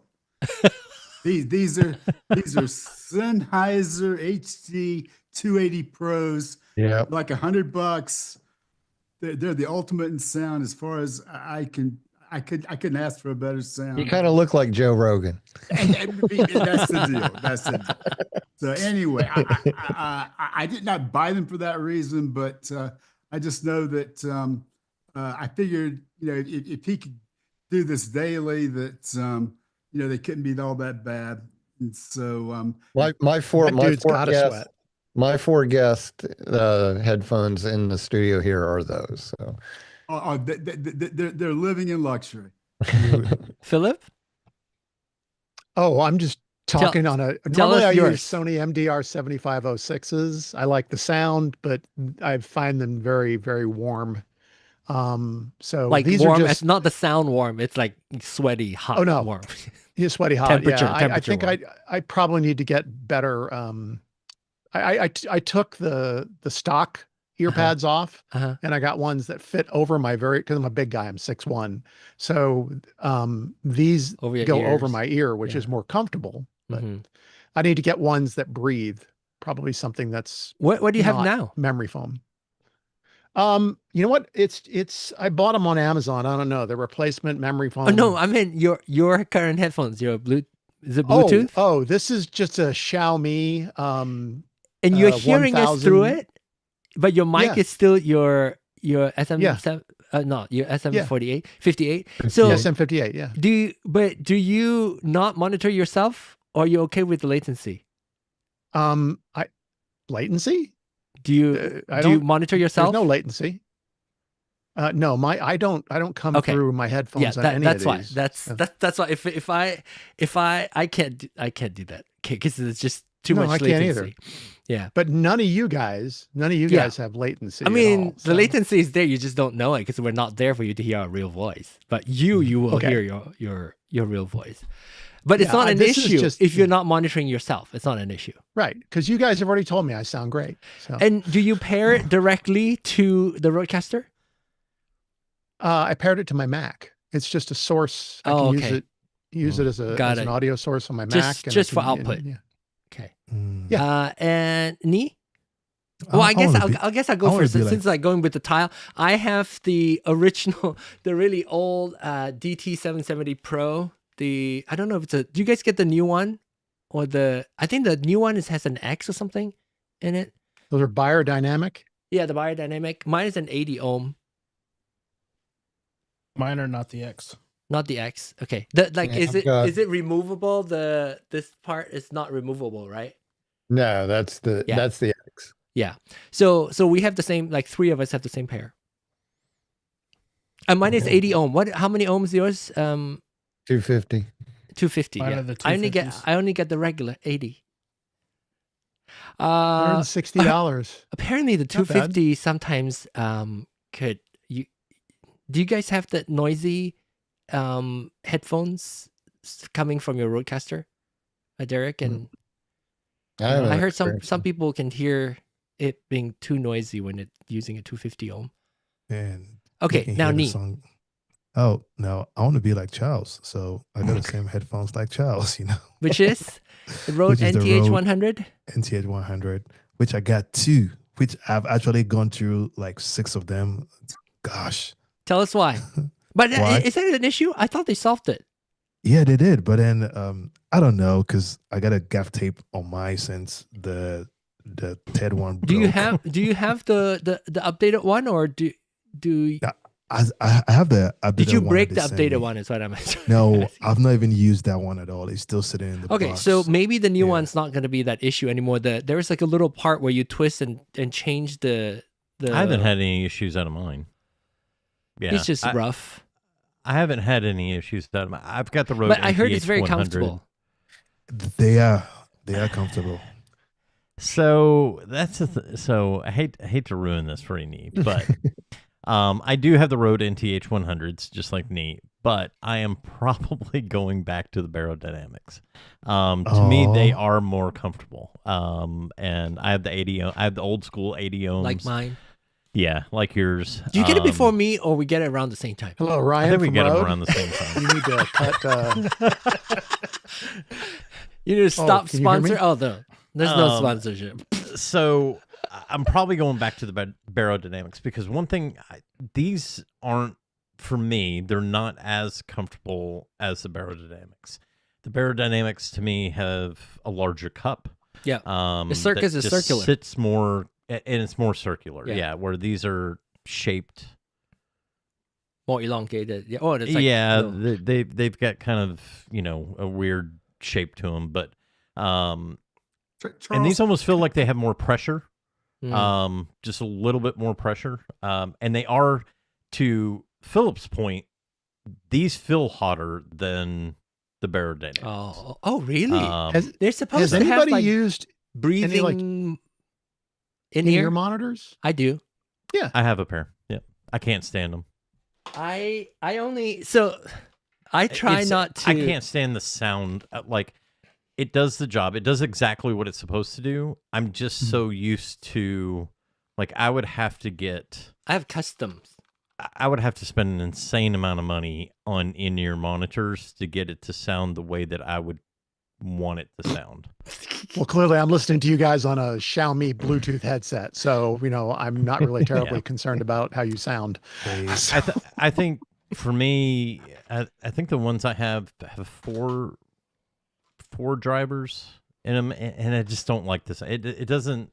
Yeah, it's a different sound. I have to pay a lot of money to get the sound that I like, and because I use it I don't perform much anymore after the pandemic, but so when I still want to have a pair in case if I want to or need to use it. So what I do is when I do my podcast that is not audio related, I would wear the in-ear because it doesn't look like I wear anything. And I also, when I sing, I would do that too. And you have to hear it. Of course, some people are okay with just like a 2-driver and they're perfectly fine. It's good. I have to keep going up and up and up, and it costs me a lot of money. But I thought, if I want to spend money making custom in-ears, I would want to not cuss myself out every time I put them on. Like, ugh, I hate it. So I went with the sound that I actually enjoy listening to, because it's going to distract me. I'm sure your ears can get used to it, but it's going to distract me.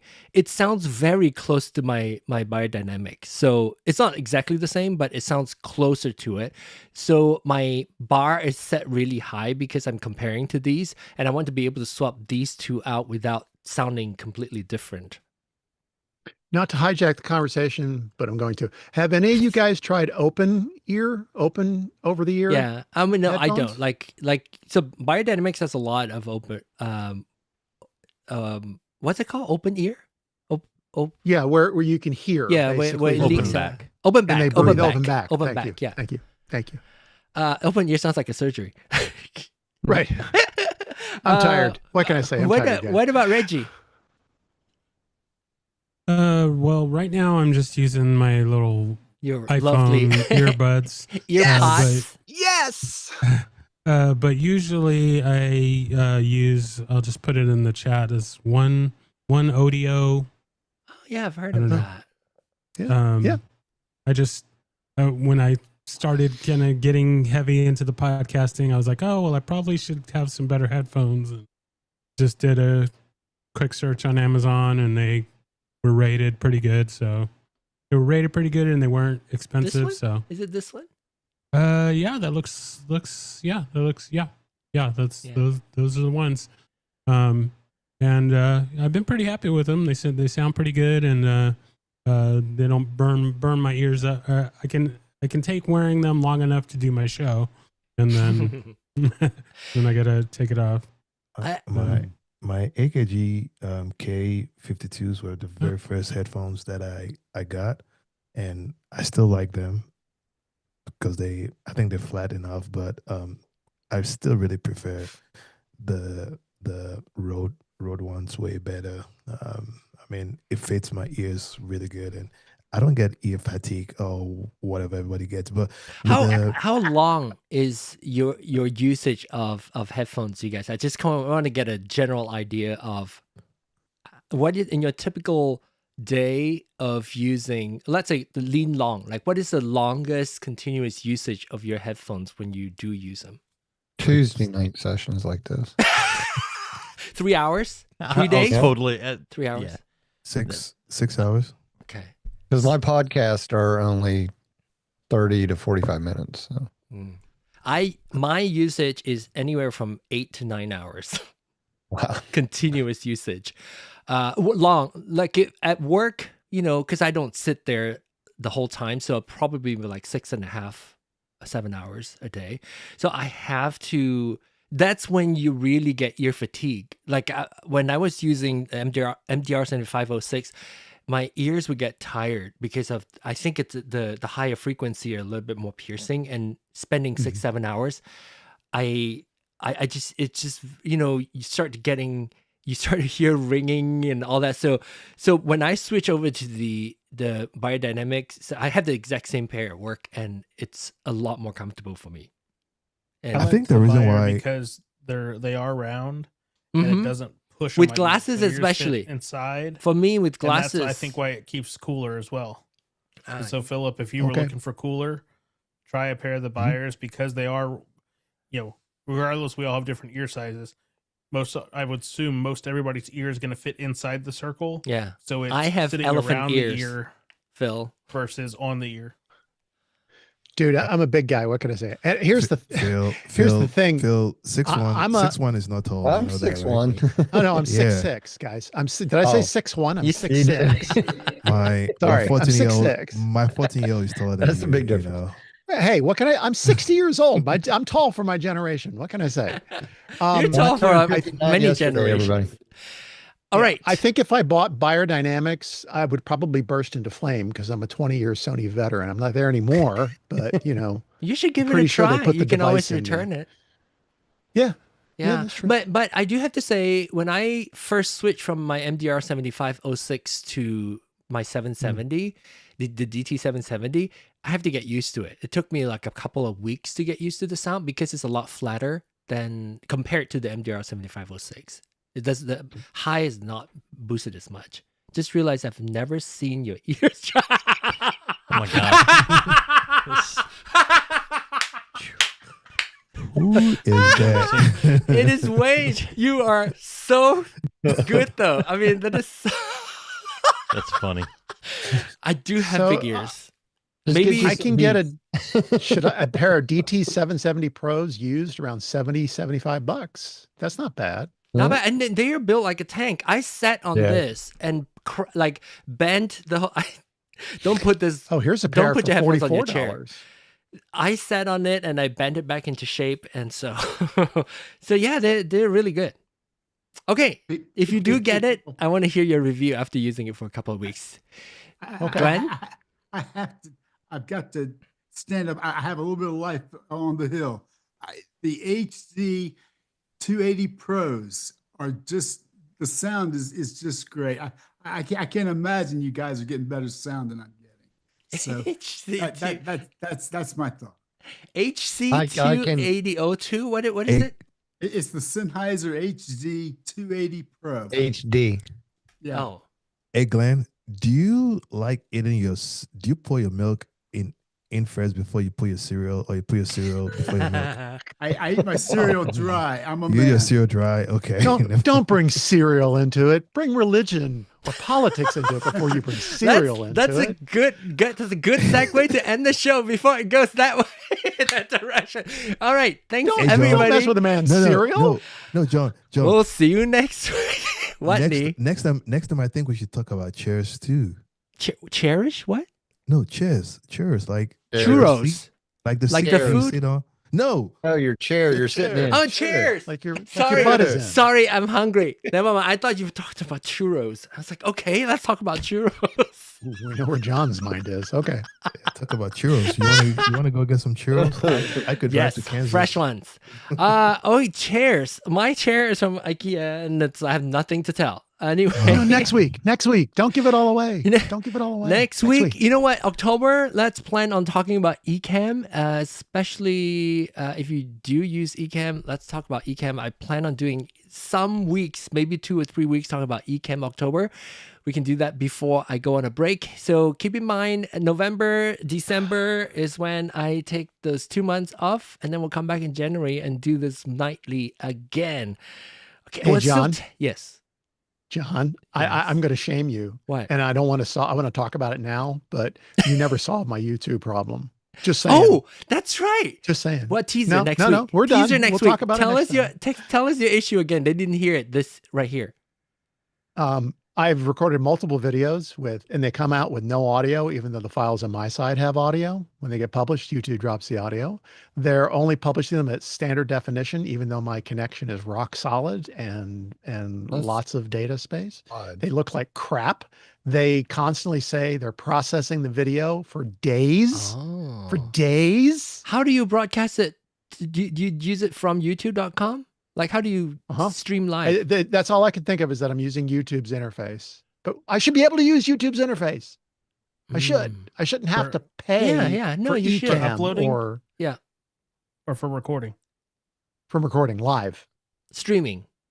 So most of my live. streams also have less quality. Oh, really? And you do it through eCam? No, I do mine OBS. through OBS in. But I've the couple I've done through just my phone, like on YouTube, they look like hot garbage in standard definition.